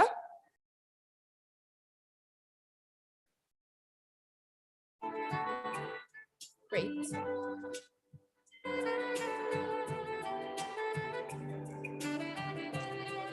Okay. Hope virtual delegates are also taking their pictures and sharing it on the platform. It would be really nice for you to share on social media and tag us. Okay, please take a selfie with a wide angle. We want to see everybody in the selfie. And now we're going to take a very short clip. We're going to take a short clip. When I say FinTech, you say NGR. Can we do that? If you want to move out a bit, just so that you show in this picture, is fine. Just make sure that you stretch your legs, you stretch your hand. That's a simple, fun exercise. So if I say FinTech, everybody will say, oh, we're not ready. FinTech. Okay, they should know that something is happening here. So ladies and gentlemen, let's go. FinTech. FinTech. FinTech. Okay, a round of applause for all of us. Thank you very much. I'm sure we covered that, and we have some great content for social media. Please take your seat, ladies and gentlemen. A black notepad was found. It has a black pen attached to it. So if the black notepad is yours, please walk down to the technical stand and just let them know that the black notepad belongs to you. Ladies and gentlemen, we're moving on now to the next presentation, but not before I read some comments from the virtual participants, because they're an important part of this conversation. This one is from Adeko Abiodun, Compliance Department, eTransact International, Ademo Alakija, Victoria Island, and this person is just saying hello. We've also got a comment from Oyenike Owomoyela, says that it's great to be here. Yesterday was an amazing time, and today is a good one as well. I also see Vivian. Vivian was particularly referring to a presentation by Nosiru Sonaiki, saying that that was a great presentation. So I want to encourage all our virtual audience, please drop the comments, drop the shout out. If you wish to say shout out to the president, put it in the comment box. If you want to say presentation was amazing, I like that, put it in the comment box. And when I come up, from time to time, I'll try to read out some of your comments because you are an important part of the conference. Ladies and gentlemen, it's time for the next presentation. And this one is focused on charting the new tech parks, and is to be done by Lee Miner, Chief Solution Architect at Huawei FinTech Southern African Region. A round of applause for Lee Miner as he makes his way to the stage for the presentation, please.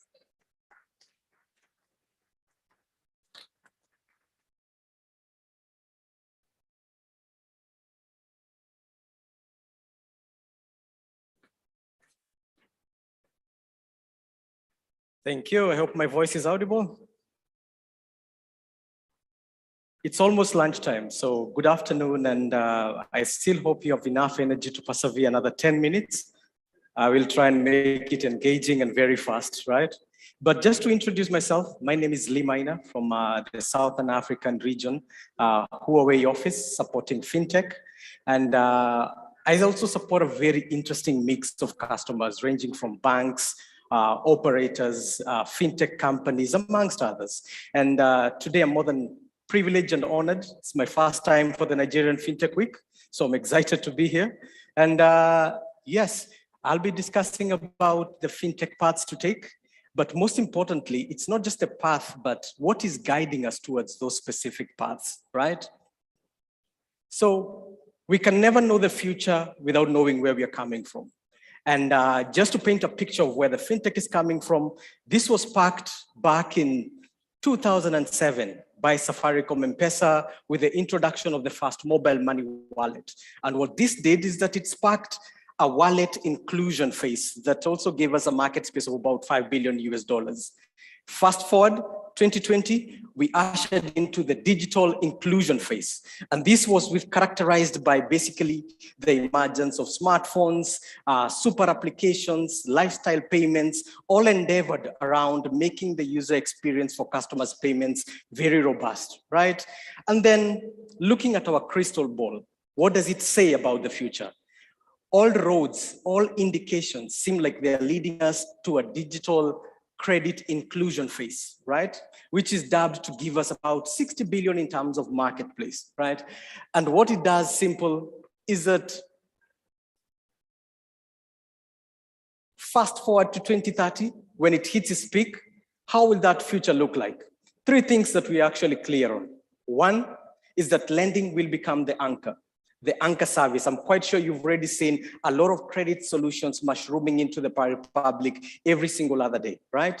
So it will become the anchor, and it will become a catalyst for the last inclusion in terms of the last mile for the wallet services, as well as also the payments.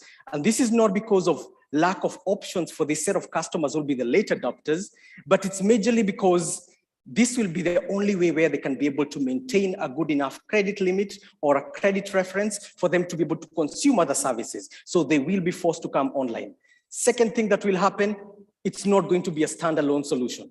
It's actually going to be embedded in user experiences and in user journeys. When you need it, that's when it comes in. And we've already started seeing some indications from some of the market leaders like Safaricom M-Pesa, who again launched a very intuitive overdraft service embedded on their mobile money service. When a customer needs it, they consume it.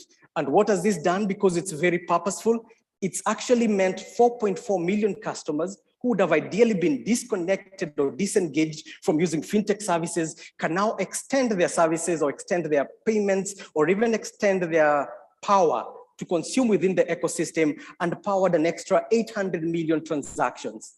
What does also that mean is that in that future, when it's embedded, customers will not actually get credit in terms of cash. This is always going to be value moving from one party to another party. And how will that happen? More than $400 million in M-Pesa being given out each and every single month, and customers never get to touch it. It just moves from one entity to another, and they're okay with it and to pay for it. And then lastly, the credit score will become much more objective, much more precise, much more real-time, and it will be based on how we're using the services and the real lifestyle situations around ourselves. But 2030, who will be the winners, right? We're already starting to see the DNA and the pieces coming together.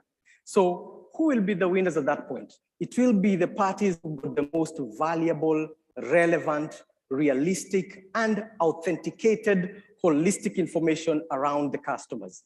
That will be the party who will also always know how to embed or to offer a service that is suitable to the customer, suitable to the right customer, and suitable for the right time to the customers. And this data, I know it's been discussed in very many forums, but it's becoming no longer one of those nice to have things. It's actually very vital for the future of mobile money and also the future of fintech. Three things it's going to do. One, it's always going to be pivotal in terms of how we are able to authenticate the customers and verify who they are. Identity is crucial. Second thing, it's going to give us a more precise credit score in terms of credit assessment for each and every single customer who wants to consume the services. Thirdly, it's always going to be the best way for us to be able to reach to our customers, embedding or offering us or upselling a service that is most relevant to them, because at this stage, there'll be so much clutter in terms of people offering online services. And then lastly, and which is the most, I'd say, powerful tool we could ever use, it will be the one that actually forms or informs how we innovate services, making sure we're actually shooting in the right path for fintech development. Secondly, it will also make sure we know how to efficiently deploy our capital as well as our resources when it comes to, investing in the fintech space. And what will enable us do us, right? What we are saying is that this set of rich data that we actually require for us to be ready for that credit inclusion is not readily available. It's scattered across different sectors, different entities. And what that does is that it limits us in terms of being able to credit include our friends or our customers or our clients. So what will need to happen is that everyone needs to come online.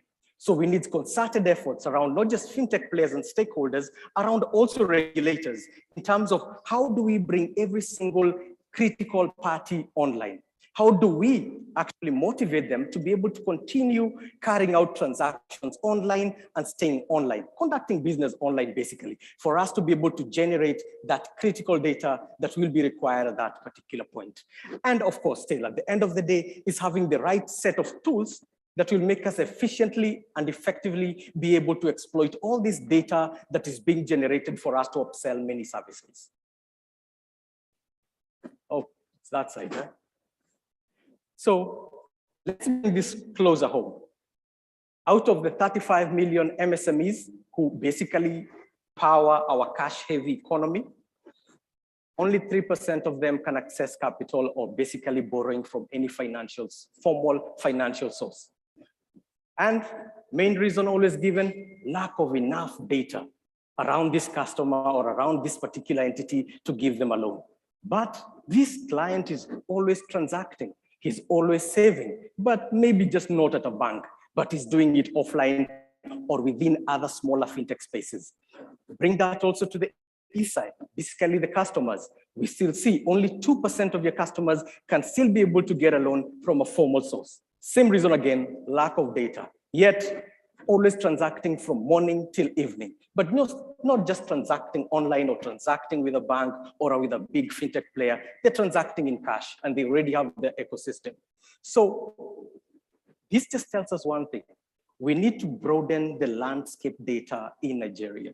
We need to bring all these people online, basically go beyond trying to solve that payment collection and payment experiences, because I looked from one of the slides is that we are very heavy in innovating around the payments and collection piece, right? There is no amount of credit cards or POSs or QRs we can give these particular MSMEs that will bring them online, apart from going deeper, analyzing, interrogating, what are some of the problems they're facing beyond collection, because truth be told, they're actually happy and more happier to even collect physical cash because of quick liquidity, right? It means quick liquidity for themselves. So we need to find out what are some of the challenges they're facing as a business. Let's try to solve them and maybe we could get them online. And when we do this matchmaking, probably then we could have the opportunity to enable, generate the required data, and then start exploiting it with layered services. And so the main question, what do we need to innovate? What are the new tech paths? Now, to answer that question, it will give us also the opportunity. What we need to do is to look at the landscape a little bit more differently. At the center, there is an opportunity for enablement of all these players, MSMEs, all of them. And you can only be able to do that through super applications. So that's one area we need to invest in, where we converge the traffic, converge the customer, authenticate them with nice digital authentication tools. And then on the northbound, we look at the lifestyle services and how they consume them offline. We recreate them online with the use of mini applications that will integrate into those super apps, right?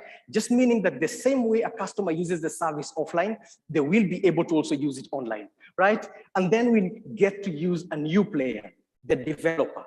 We need to localize these solutions, not copy them from other markets. So we need to enable the developers with low code, no code development environments for them to quickly be able to develop end-to-end solutions. MSMEs with super intelligent supply chain and enterprise solutions. On the other side, we connect these enterprises to demand side, right? Through mini applications.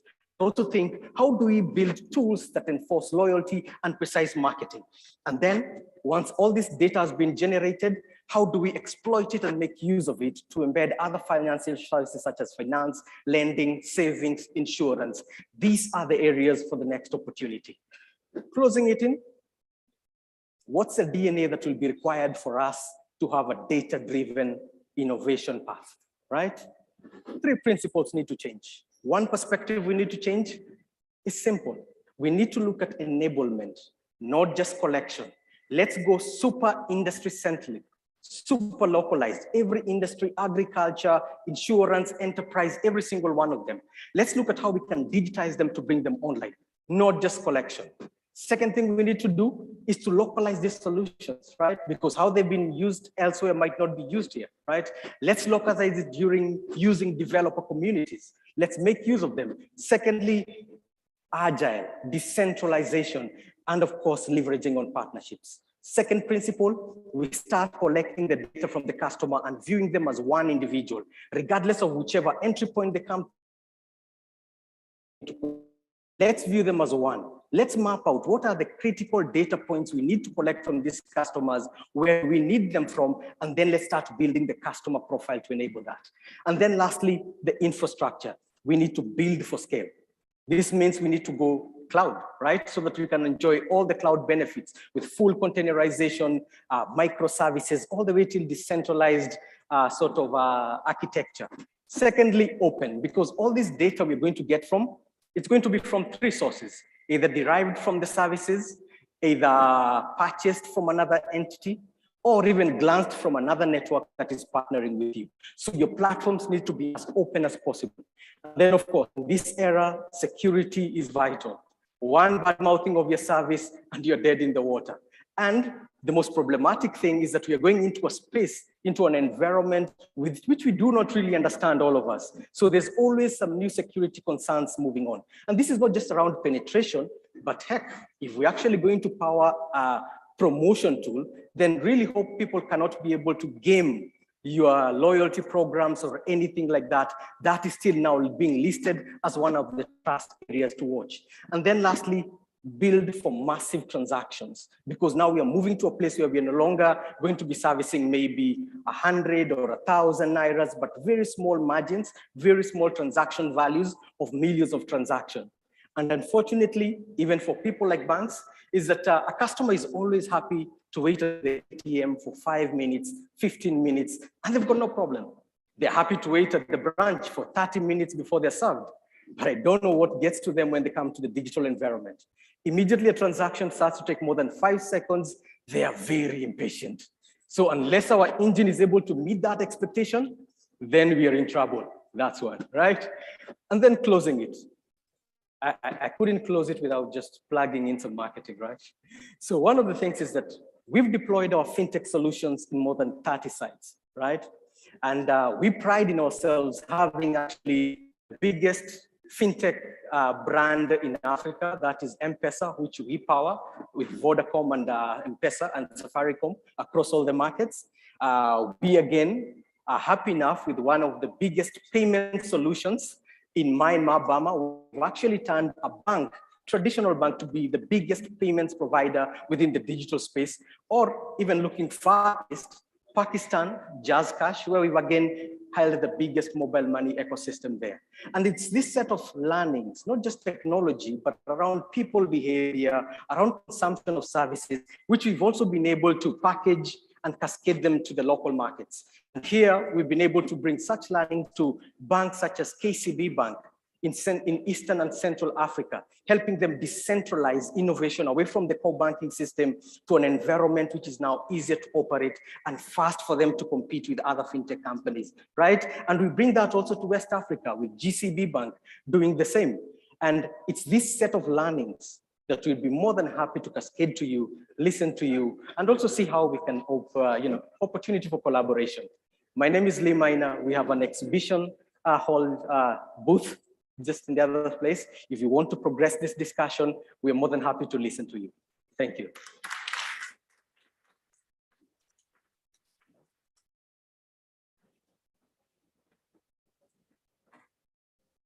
Thank you very much, Lee.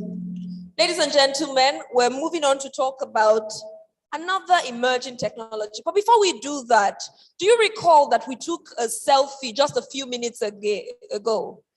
Please, I'd like us to do something very quickly with our phones, because sometimes we forget to use our pictures. A lot of us just have our pictures in our gallery, and you have 1 million pictures and you have to buy storage, But let's do something about it.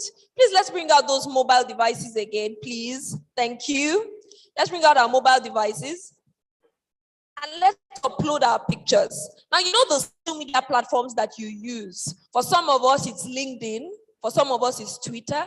For some of us, it's Facebook and Instagram. And for some of us, it's everything. So please, I'd like you to upload those pictures that you took, those selfies, those short clips. Can you please upload it and tag on Instagram? You're tagging Fintech Association of Nigeria. On Facebook, you're tagging Fintech Association of Nigeria. On LinkedIn, you're tagging Fintech Association of Nigeria. And please, very important, use the hashtag Fintech 2022. Please use that hashtag so that we can easily find your posts.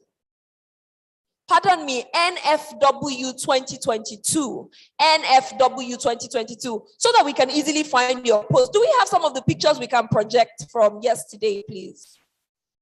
Maybe in the course of this program, we'll project some of the beautiful pictures that we have and the posts so that you get to see yourselves. And I believe that, in the course of the program as well, we can tweet what you said, we can retweet, and we can share it.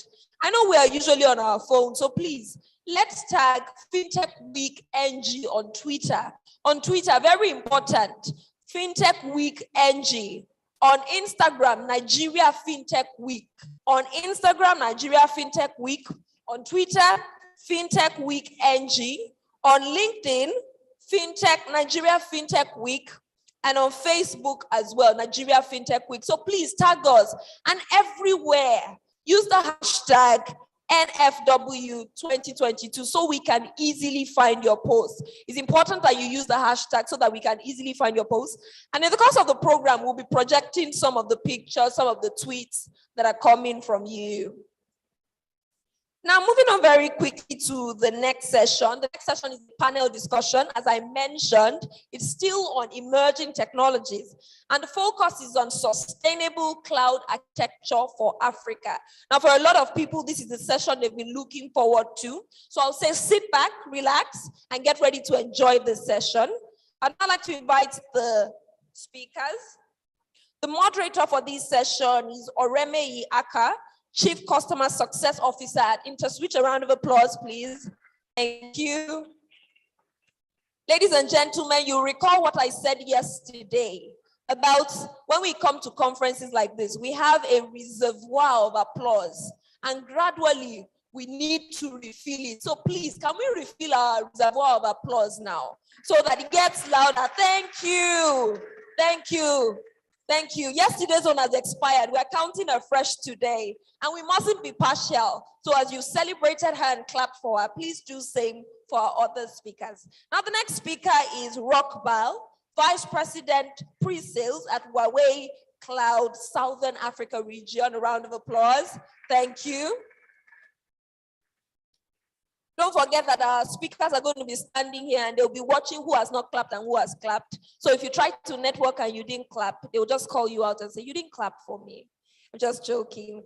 Now to the next speaker, Mr. Gbolahan Atoyebi, Head Enterprises Sales, Financial Services at Main One. A round of applause for Gbolahan Atoyebi. Welcome. Oh, the applause is getting louder from that end. You have really great fans just standing over there. We've also got Oluwasegun Adeleye, Chief Technology Officer at Quora. A round of applause for Oluwasegun Adeleye. Okay, maybe there should be a gift for who claps loudest. How does that sound? We love incentives. Okay, maybe we can give you sweets. All of us would, give some of our sweet on the table and then give it to the person who claps loudest. Or maybe FinTech NGR can give us something, an incentive that is much bigger, so that we'll give it to who is clapping loudest or whosoever claps loudest.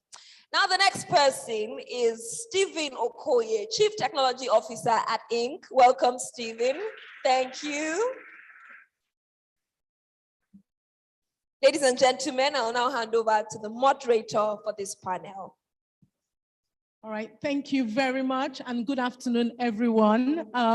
Because of the shape of the room, I must apologize because I may be backing some of the audience at some point in time, but please forgive me. I'd like to welcome again my panelists. I'm looking forward to this conversation.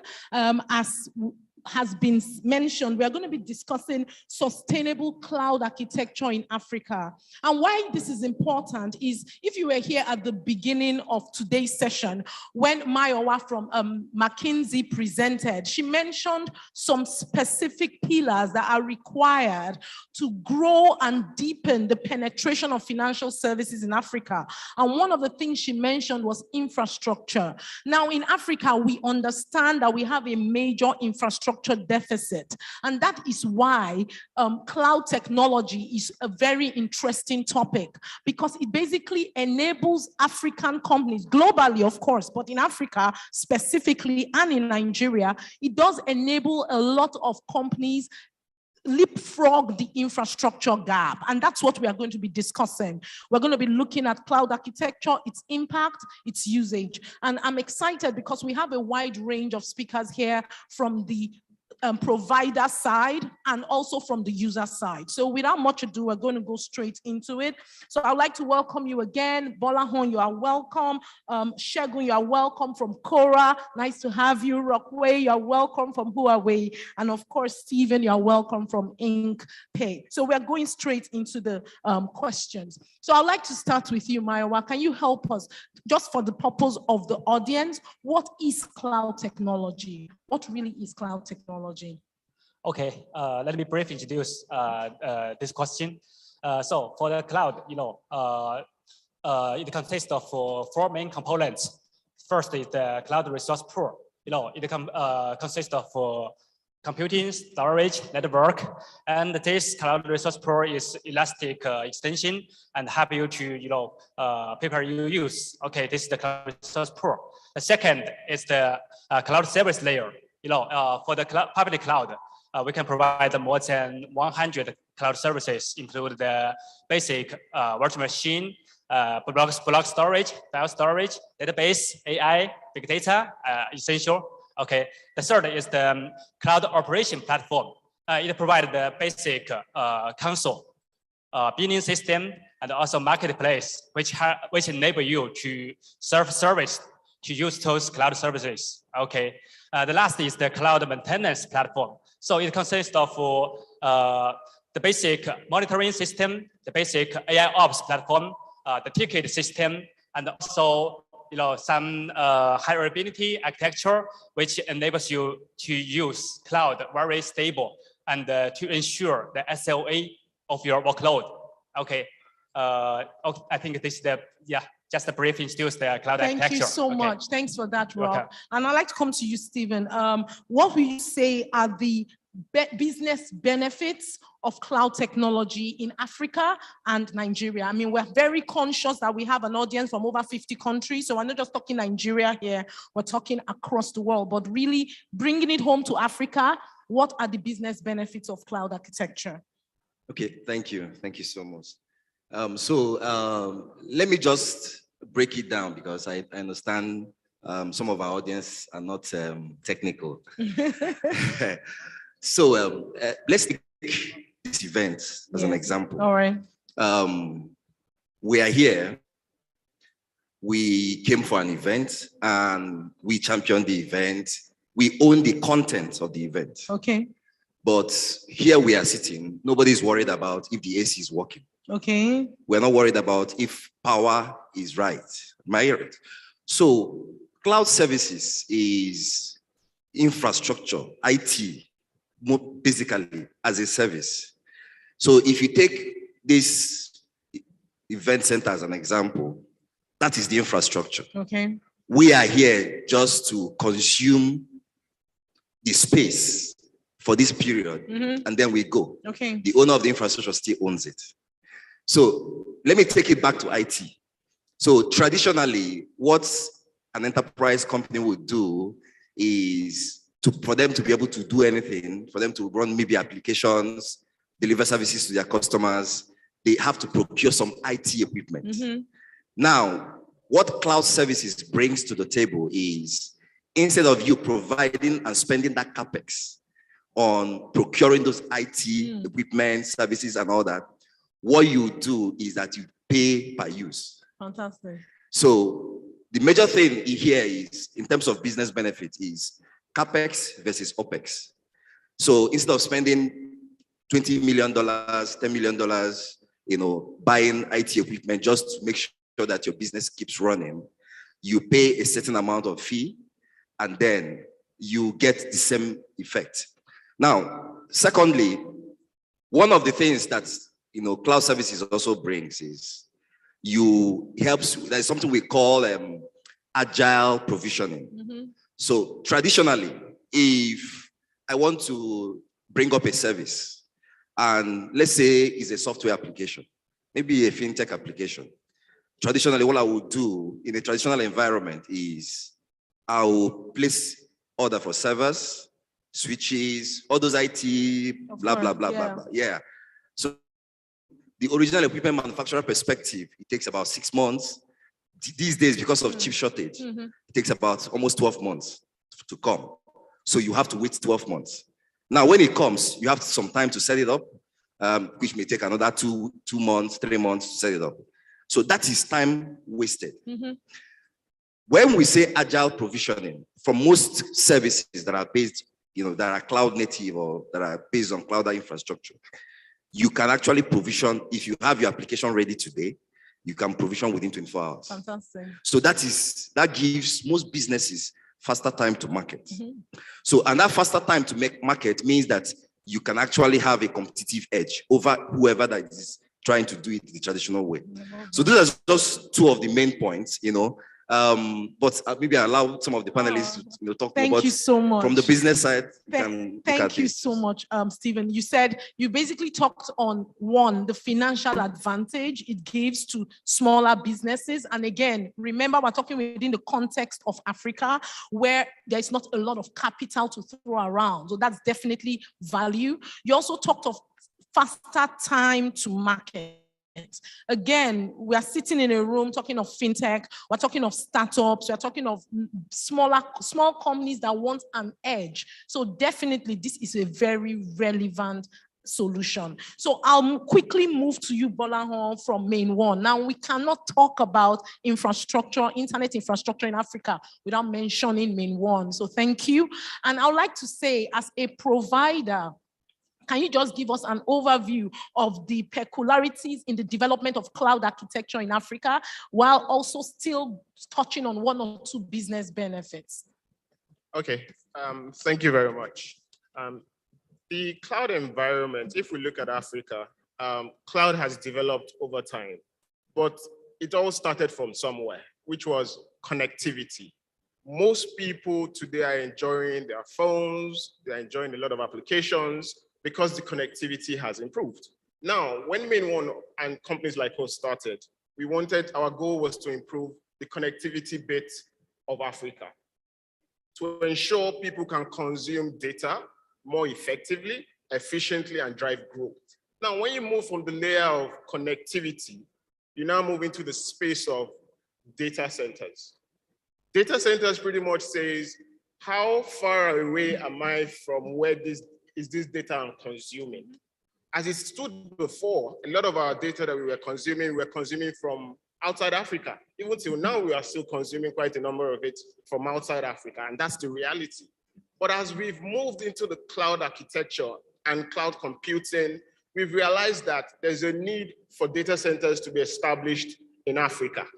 And as a result of that, a lot of companies have started investing in the data center space, by extension, the cloud space. And what do I mean by the cloud space and data center space is moving your infrastructure to a data center where you can actually consume these cloud environments as pay as you go, like he said, in an agile manner and all that. But we here know the famous cloud providers. We know Microsoft Cloud, Azure, we know AWS, Amazon Web Services. Even them have understood that Africa is the new market.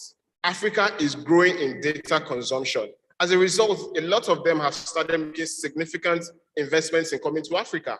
Microsoft is in South Africa, 2 data centers. AWS announced they were going to South Africa as well.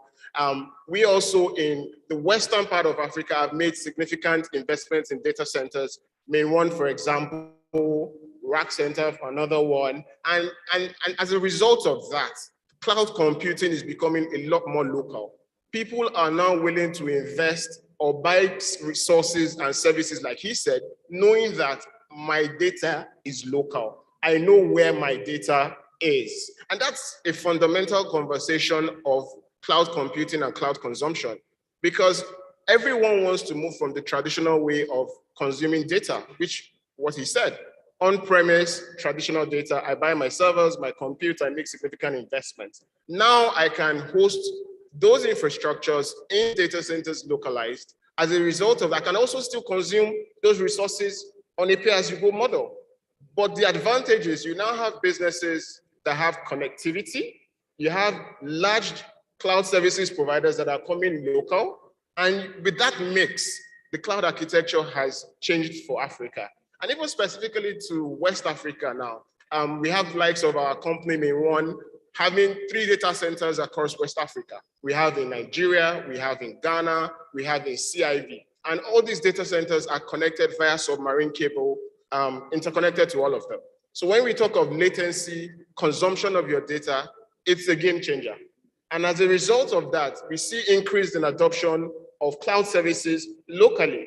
And if these large companies see that data is being consumed locally, traffic has increased, more investments will be done in that space. So the likes of the big cloud service providers will start coming not only to South Africa, They will start making presence in West Africa. They will start going into North Africa, and they will collaborate with existing infrastructures or existing companies that have done it before, or local presence that have done it before. And why do I say collaboration? Just to close it. It's because of the data sovereignty, GDPR, NDPR conversation. When you have a local company that is doing this infrastructure and you are partnering with them, that space, it enables them navigate the waters of policy, governance, regulation, compliance.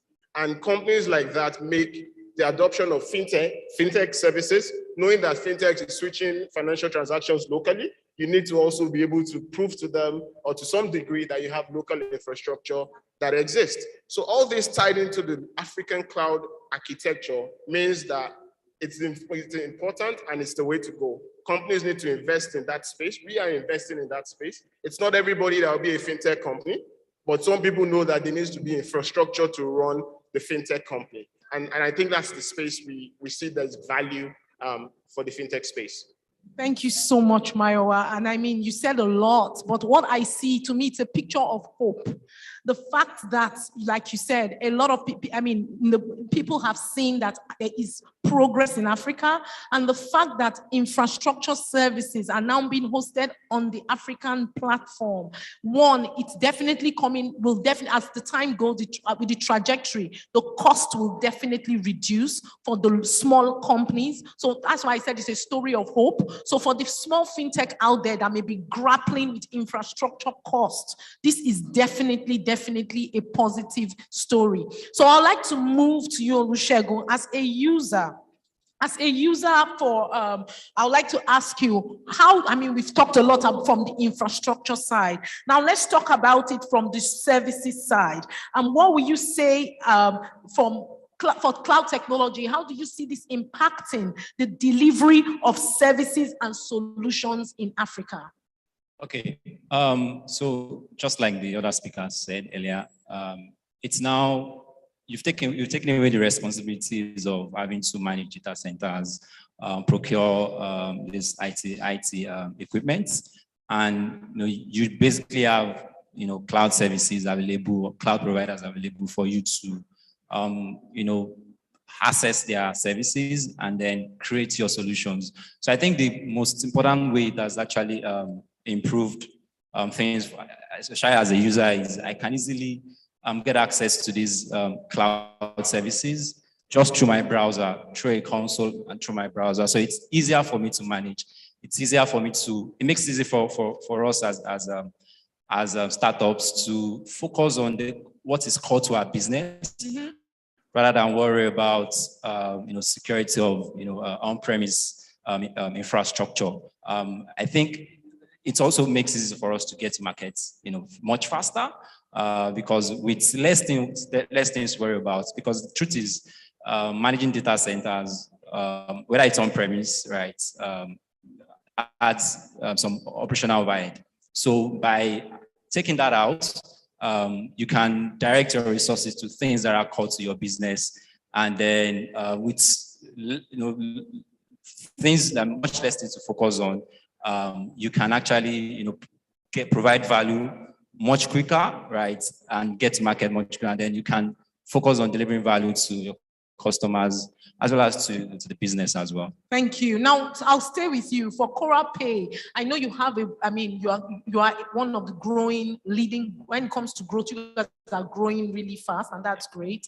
And I know that your growth is you're not just looking at Nigeria, you're looking across Africa. I would like to ask again, when you consider the journey of your business, speaking specifically as a user now, and I'm saying this for the purpose of other fintechs in the room that are thinking, oh my gosh, how do I grow? What are the foundational things I need to have in place? Do you want to share again just some personal experiences that you have had in Corapay and how cloud technology has helped you scale, say on a particular instance? That would be very helpful. All right. So looking at, we started with an idea, right? And of course, because of cloud services, we don't need large capital investments. Right, these things are available on a pay-as-you-use basis. So we could just start with the ideas, experiments, let's even test this out. And when it started making sense and maybe the attractions, we could easily scale, because again, the benefit of using cloud services, it's very easy for you to scale. It's elastic, exactly. So as activities, grow, as you have more customers, more people to serve, you can easily scale. Like for us, I think it was late last year that we had to re-architect our infrastructure, just because we saw that there's growth, and there's also the potential for much growth. So we had to re-architect so that it's easier for us to support the growth that we were already seeing coming to the business. So I think that's a very, very key thing. There's also the security. Security is a very, very important thing, and as a financial service provider, security is at the core of what we do. So it's easier to set up security, like set up security around the infrastructure, who has access to this. And I think another important thing is, because it also gives you the opportunity to expand globally. So whether as you want to focus on the local market or reach people outside Nigeria, or even outside Africa, it's easy for you to expand your services across the globe. Thank you so much, Egon. Now, I'll come to you now. I mean, Huawei made a presentation before this panel, so we can see that you have a wide suite of solutions, and you guys are focused. I mean, you are the head of pre-sales in southern part of Africa. So I'd like to, Segun mentioned something about security. I'd like to ask your experience with respect to from the security aspect, and how that, in line with cloud technology, which is what we are talking about today, shared infrastructure. How, from your experience, have you been able to secure your solutions, even though you are pushing cloud technology as a platform? Okay, I think it's a very good question. When enterprise consider move to cloud, I think the most important thing to consider about is the security. So for the security, I think we should consider into two aspects. First is the security compliance. For example, fintech era. So for a fintech company, when you want to move your workload to cloud, so you should consider the regulator requirements, right? And also some, for example, PCI DSS certification essential.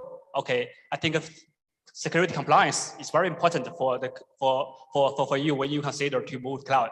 So for example, for Huawei cloud side, we have achieved more than 100 cloud compliance, security compliance all around the world, including the ISO 27001, PCI DSS, and also Nigeria, NDPR, and also the Central Bank of Nigeria requirements. Yeah, we also fulfill meet those requirements. Okay, it's the security compliance. The second is the security capabilities. So for Huawei's cloud side, we provide the physical security, the cyber security, and also security maintenance. Okay, for our talent, for our clients. Okay, and we also provide more than 50 cloud security services from the host security, data security, security maintenance, and security governance. For example, the situation awareness, to help us to load the workload status, the security status, okay, to help you to meet the requirements from the regulator, from your customer. Yeah, okay, I think this is some best practice we can provide. And we also publish some security best practice in our official site. Later, I will share you a book, the Cloud Adoption Framework. It is a framework also provide some security, security practice. Yeah. Okay. Thank you so much. And I believe after this session, if you want to have access to that book, you can walk up to Rockway or any of the Huawei staff. I believe you have a stand outside, and so you can have access to that. Now, it's fantastic when you talked about 100% compliance on security. I think that's very comforting. So we'll be wrapping up now, and we cannot end without talking of, we've talked of fantastic cloud technology adoption, and but let's talk about the barriers. There are definitely barriers. That is the reality. So Mayo, I'll come back to you now. And I'll say from your perspective as a major service provider, what would you say are some of the barriers that must be overcome for the adoption of cloud technology in Africa? Thank you. Okay. For cloud adoption in Africa, I'll just put it into different buckets. I would say there are organizational factors, there are human factors, regulatory factors, and security and compliance, governance factors as well. Those are critical things you need to look at in terms of barrier to cloud adoption. And taking them one at a time, the human factor is, do we have the skill set to move to cloud? If you have a business, do you have the engineers that can support your cloud infrastructure? Do you have the competencies to be able to move to cloud effectively? That's one. So in order to move to a cloud journey or to embark on a cloud journey, you need to know what you have and where you are going to. If you have people that you need to upskill, you need to train, maybe those are things you need to do because that's a barrier to progress into cloud. If you look at it from an organizational standpoint and an organizational mindset, you need to know that people are starting from a position of on-prem infrastructure. I own my boxes, I see my boxes, I hug it before I go to bed, and all that. But the environmental factors such as power generation, forex issues, general security issues, and just end of life, additional total cost of ownership investments would make you also look at it to say, should I keep this infrastructure or should I consider moving to cloud? Now, that's another barrier that we're looking at, and we always encourage our customers to say, do the total cost of ownership of your infrastructure. If you bought this infrastructure, they are 3-4 years, they are end of life. Do you want to move to a cloud environment where you can now start taking these resources on a pay-as-you-go model? Can you look at your total life cycle of your business? Like my gentleman said there, I said, let me focus on what my core business is, as opposed to managing boxes and all that. So that's something that we pride in telling our customers to say, move away from owning this, try and come to this side. Then speaking to the security side, which is also very important as a barrier to entry. Organizations today have a lot of compliance they have to embark on, right? And these compliance and licenses and security, they cost a lot of money. Having certifications for PCI DSS, ISO 27001, BCP controls, a lot of these are infrastructure or investments that the amount of fintech companies here, if they individually go to certify on every single level, it's a barrier for them. So moving away from that, going to an ownership model where you go to a data center or you go to a cloud service provider that is PCI DSS certified, that is ISO 27001 certified, that has roughly 10 layers of security. I mean, that has NDPR compliance. Those things are things that you can just request for, present to the regulators or present to those that matter, and they will say, okay, you know what, this is enough for you to operate and to remain efficient. So looking at all these sort of benefits and barriers, for every time someone wants to not consider cloud, for every time you want to make an additional investment in infrastructure, just take a step back and say, what is my competition doing? The time to market, how fast are they? How more nimble are they compared to me? Compared to the procurement process of buying these boxes. He's running, he's earning money already. And all the things I need as an organization, such that I will succeed, does that data center service provider or does that cloud service provider, do they have those boxes? Go and check, take the box. Once you find out, then, I mean, moving to cloud should be seamless. And those are barriers that I see Africa increasingly overcoming as people, I mean, there are a lot of tech environments, foundries, and a lot of tech engineers out there. People are knowledgeable, people are smart, people are advanced, people challenge the status quo. So in terms of skill development, it's here, it's now, we have them. In terms of the environment to host your data center or host your cloud services, we have them. In terms of connectivity in Africa, definitely in Nigeria, we have them, and we have a lot of it. So just putting everything together and tying this into the global space is once we are connected to the world, either through Africa or through the data centers locally, to the world, you are connected to everything. I mean, if you want to scale globally, for example, Main1 is an Equinix company now. Equinix is our parent owner. They have 240 data centers across the world. They have 10,000 interconnections, over 10,000 interconnections across the world. So when you are even consuming infrastructure globally, by virtue of you connected to Main1 fabric, you are connected to the world. And you're connected to any service provider, any connection you want at any given point in time. So what you just need to focus on is your application development and making your money, just as she said, and looking for investors. So that's the way we see it, and that's the barriers mentally people need to overcome. That it's not a business of infrastructure; it's a business of financial services provider for people, individuals to generate money. Leave the other guys to handle the infrastructure bits. Thank you so much, Bolaho. And I mean, you just said it, that it makes sense for you to outsource that infrastructure headache to the infrastructure providers. And I love what you said, that the infrastructure providers they have the capacity. So really, when you talk of cloud architecture, it's really talking about trust. Can you trust your infrastructure provider to carry this weight for you? But from what you said, looking at the matrices, looking at the numbers, there is no reason why a small business should not be able to trust. Really, so the barriers have really been overcome. Maybe because it is not the traditional way of doing business, it's still in a lot of people's mind. But like you mentioned, when you started with skill, you talked of the issue of skill. Tomorrow we are going to be looking at the issue in Africa about skilled staff work, the skilled workforce, and the fact that in Africa, well, this skill is available, but we know there's a lot of pressure.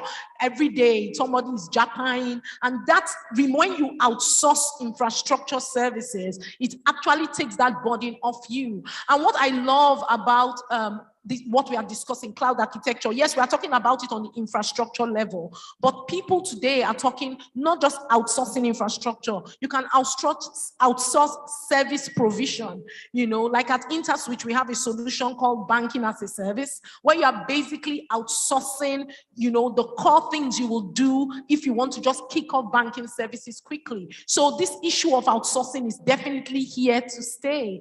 And so as we round up, you know, I'll come to you, Stephen, and I'll ask, you can use this as closing comments, you know, from your experience at Inc. and your prior experience, because we know you've been in the industry for quite a while.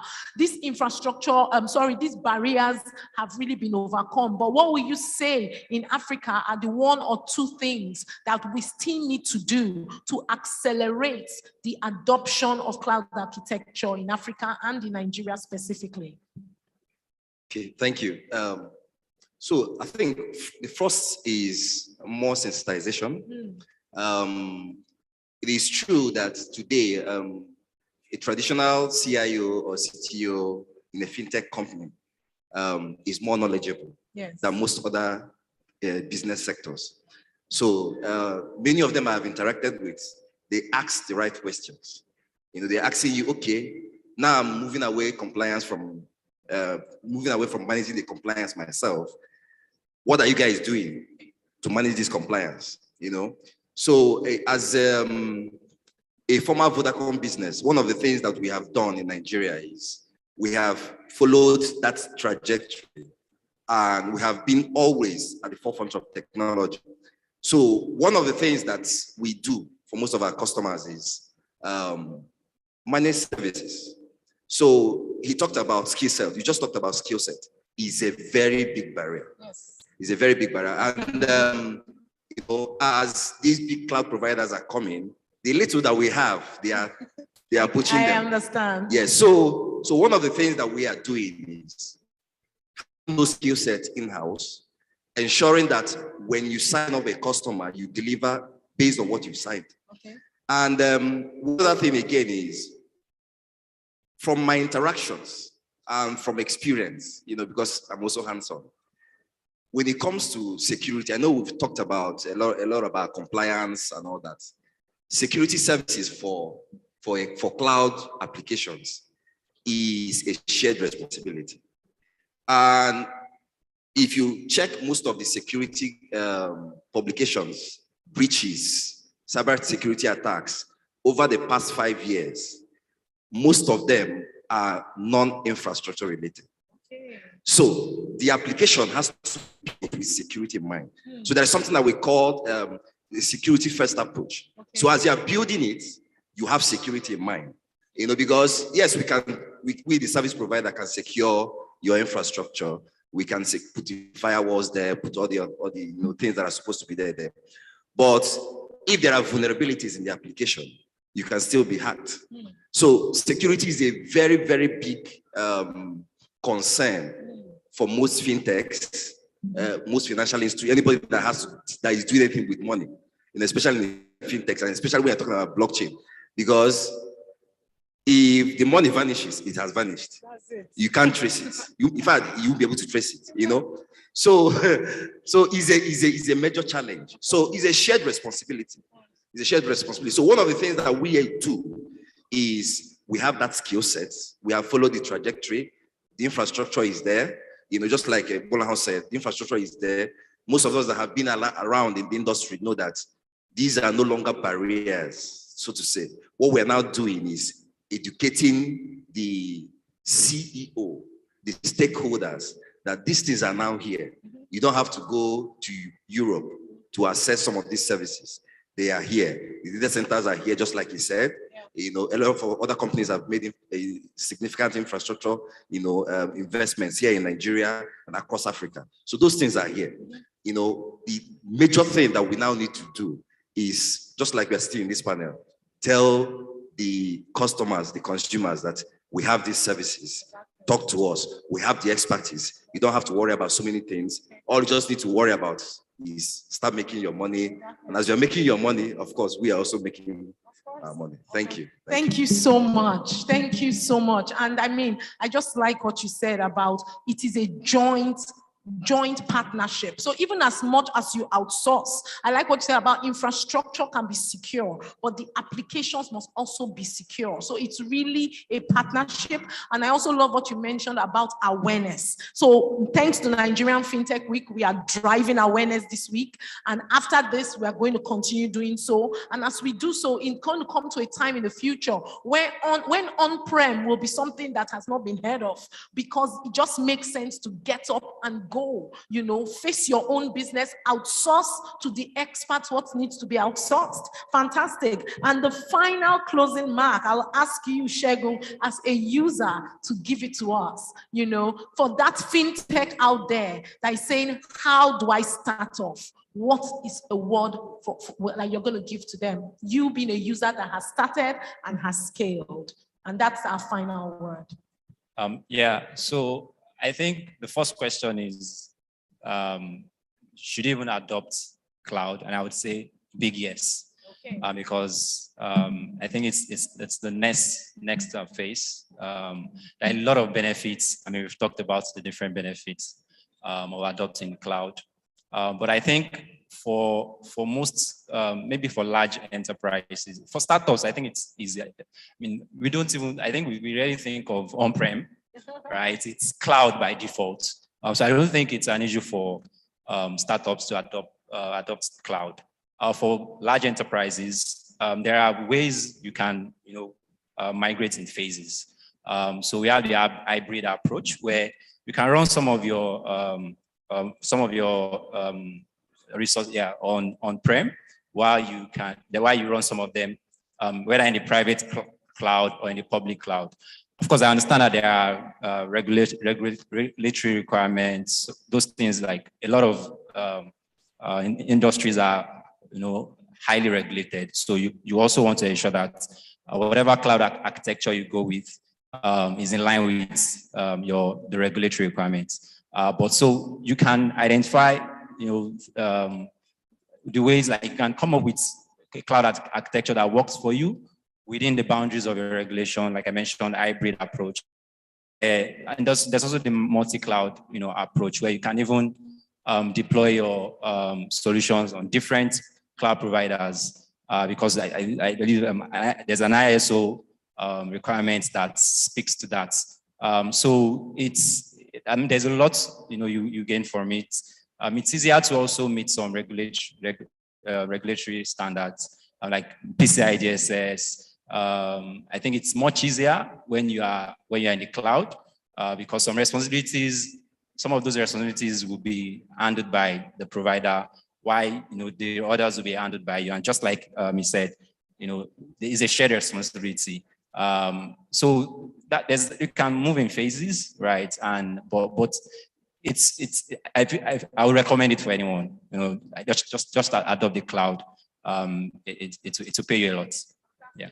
Thank you so much. So we've come to the end of this panel, and I'm sure there's meant to be some opportunity for Q&A. But if we go back to the theme of this conference, where we are talking of the next normal, sustainable impact and emerging technology, I believe that this panel has contributed our own quota to show how cloud technology is definitely a new normal. It has come to stay. And not just that, it is a sustainable approach for the African fintech to get into business quickly and in a cost-effective manner. So thank you so much to my panelists, and we are open to questions. I don't know, moderator, we have the compare. How are questions going to be? Are people going to just ask questions, or do people write their questions down? Thank you. Oh, we have some lengthy questions here, if I say so myself.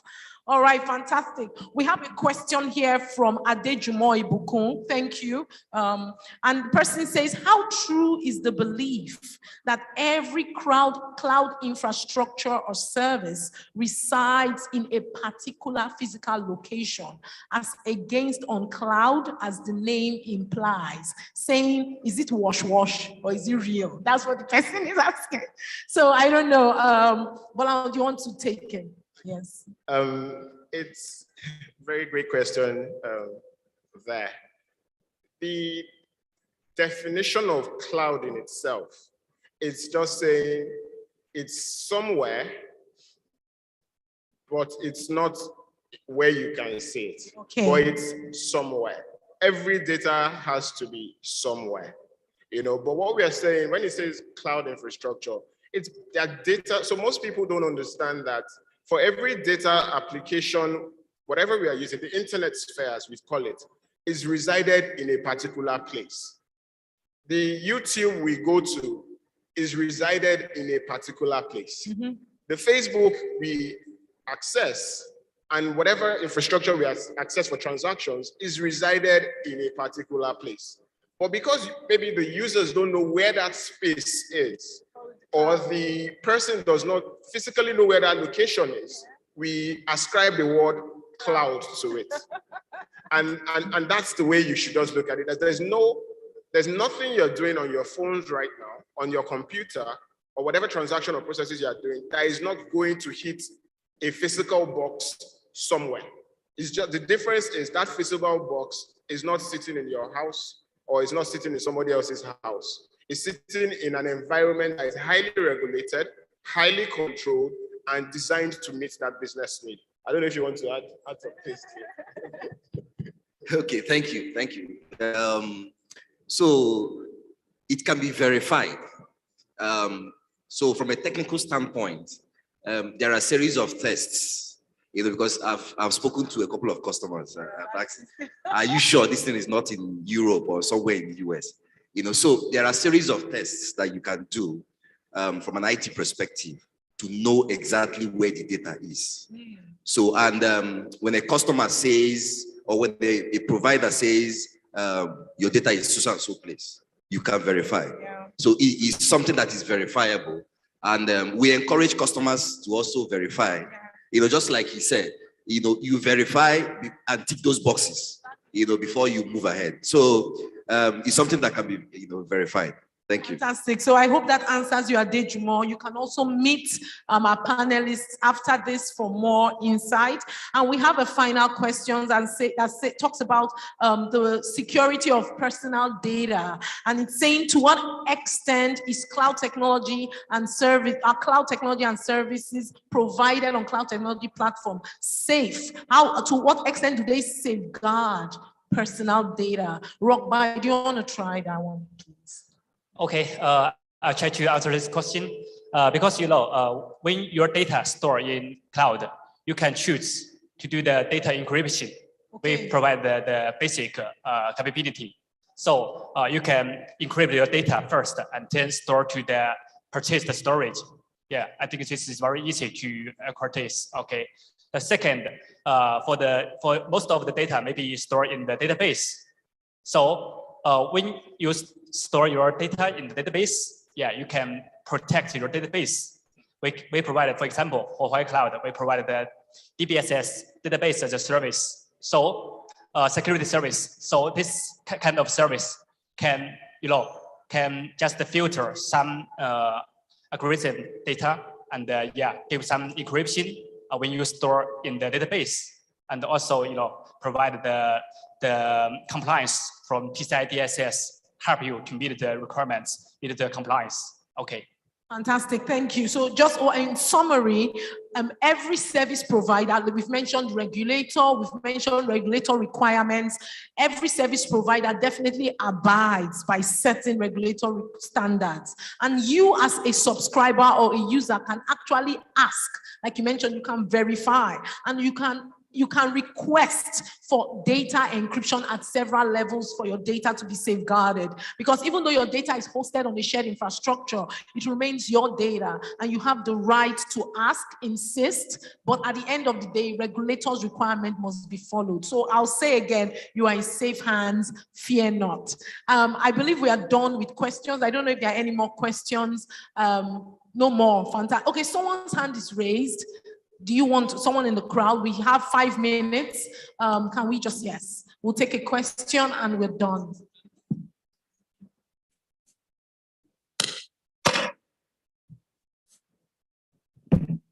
Hello. Hello. More like a suggestion together with a question. So from a user perspective, dev guys, developers, people that are into fintech apps, I can see the reason why most Nigerians will go to AWS, DigitalOcean, these other cloud providers, simply because of the fact that they can Google, how do I deploy my app? And instantly they have a set of structures, a sort of instruction that guides them on how to get their app from their PC to that cloud. I don't know if I have done that myself. I've not seen any that tells me how to deploy to any of the Nigerian cloud providers. I don't know if there's any provision by the industry to have these tutorials on YouTube or some of this free channel medium where in-house developers can quickly check, how do I deploy an app to, how can I set up a droplet on and instantly get their app up and running.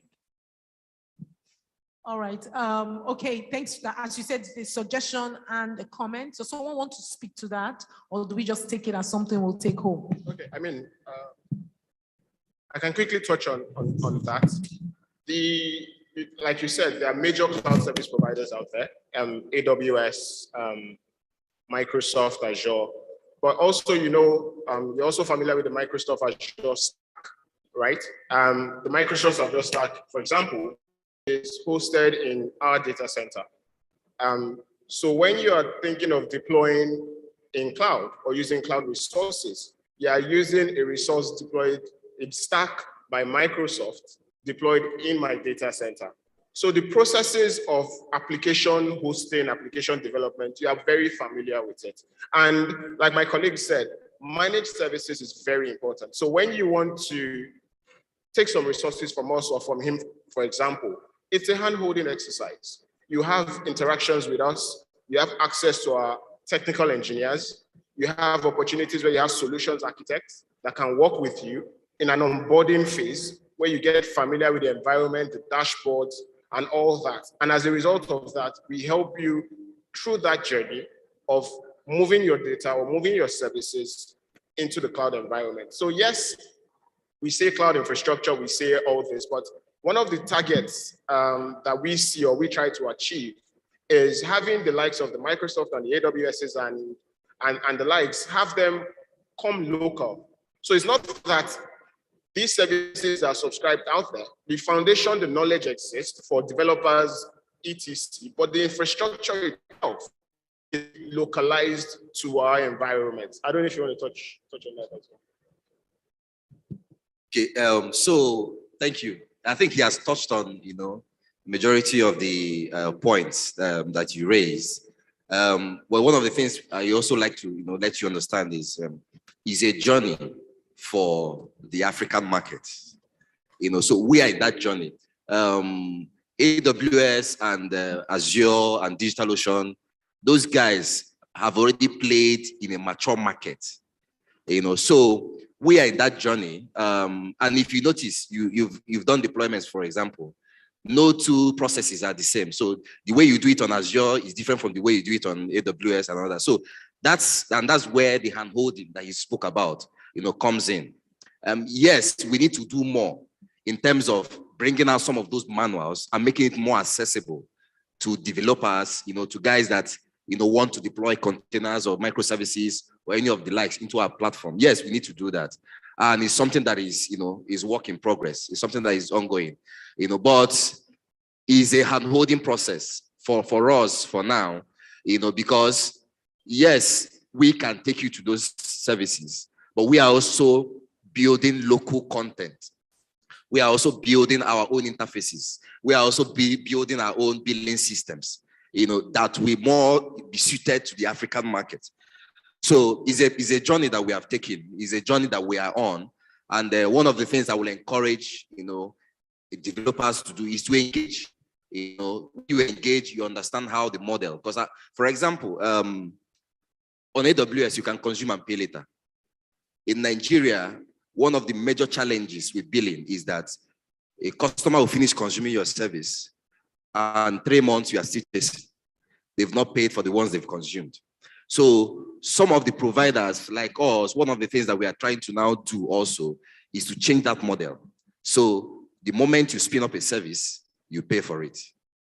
So these are conversations that we can have maybe outside this, but we are in that journey. Thank you. All right, I hope that's responded. Okay, without further ado, we'll close the panel at this point. Thank you very much, and let's take some pictures.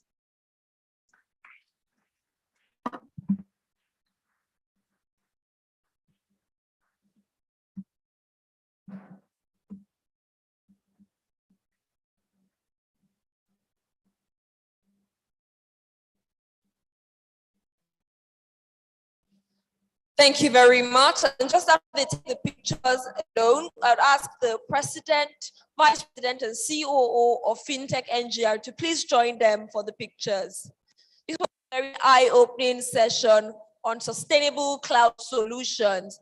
And we looked at the journey so far in Africa, looked at challenges, and also the potentials for Africa. So a big thank you to our panelists and the moderator for shedding some light on this. Thank you very much.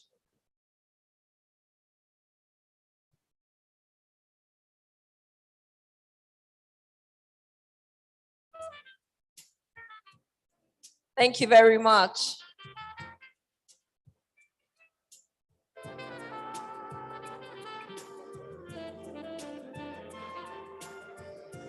Thank you. Ladies and gentlemen, the conference started yesterday.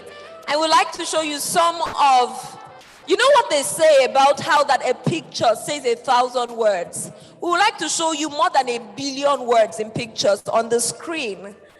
You'll probably see yourself on the screen in pictures from yesterday and maybe from earlier on today.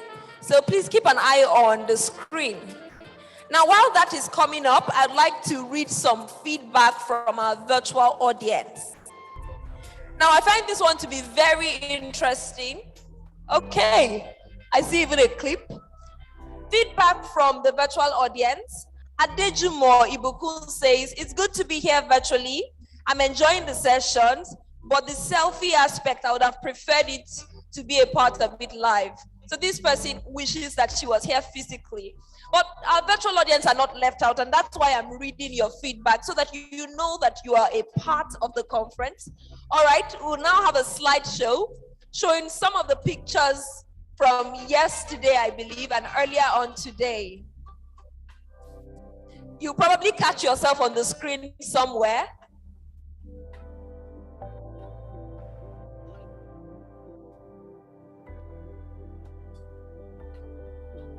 Okay. So there are so many moments that have been caught on pictures, and during the break, we'll go on with the pictures. But I'd like to urge everyone, when you go up for the exhibition break and you go for the lunch break, ladies and gentlemen, please take pictures and tag NFW 2022 so that when we come back, we can project some of your pictures here. Please go ahead and tag so we can project some of your pictures. I'll take one other feedback from Sunshine.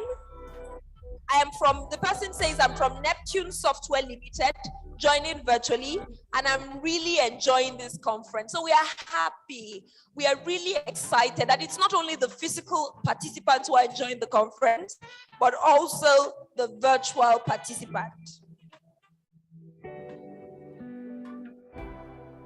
Ladies and gentlemen, we'll now break for the exhibition tour. This is an opportunity to tour the exhibition booths, get a sense of what some of our exhibitors are doing, and also go to the medical center, get some tests done, no cost. Just get your vitals checked. Very important. Health is wealth. And then visit the game center. That's a place to just play some games, catch up, networking. So it's networking, networking, and networking. And we'll come back for the breakout session, for the keynote presentations, and other insightful sessions.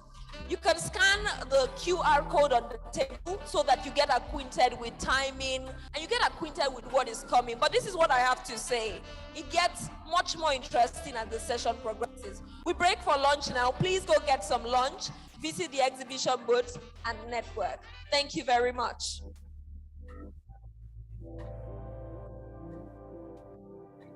Quick one, the Wi-Fi password. Wi-Fi, if you'd like to access the internet, the Wi-Fi password is fintech@2022. The username is fintech in caps. Fintech in caps is the username, and the password is fintech@2022. So please connect with us, use the Wi-Fi, and just use social media to talk about this conference as the session goes on. Thank you.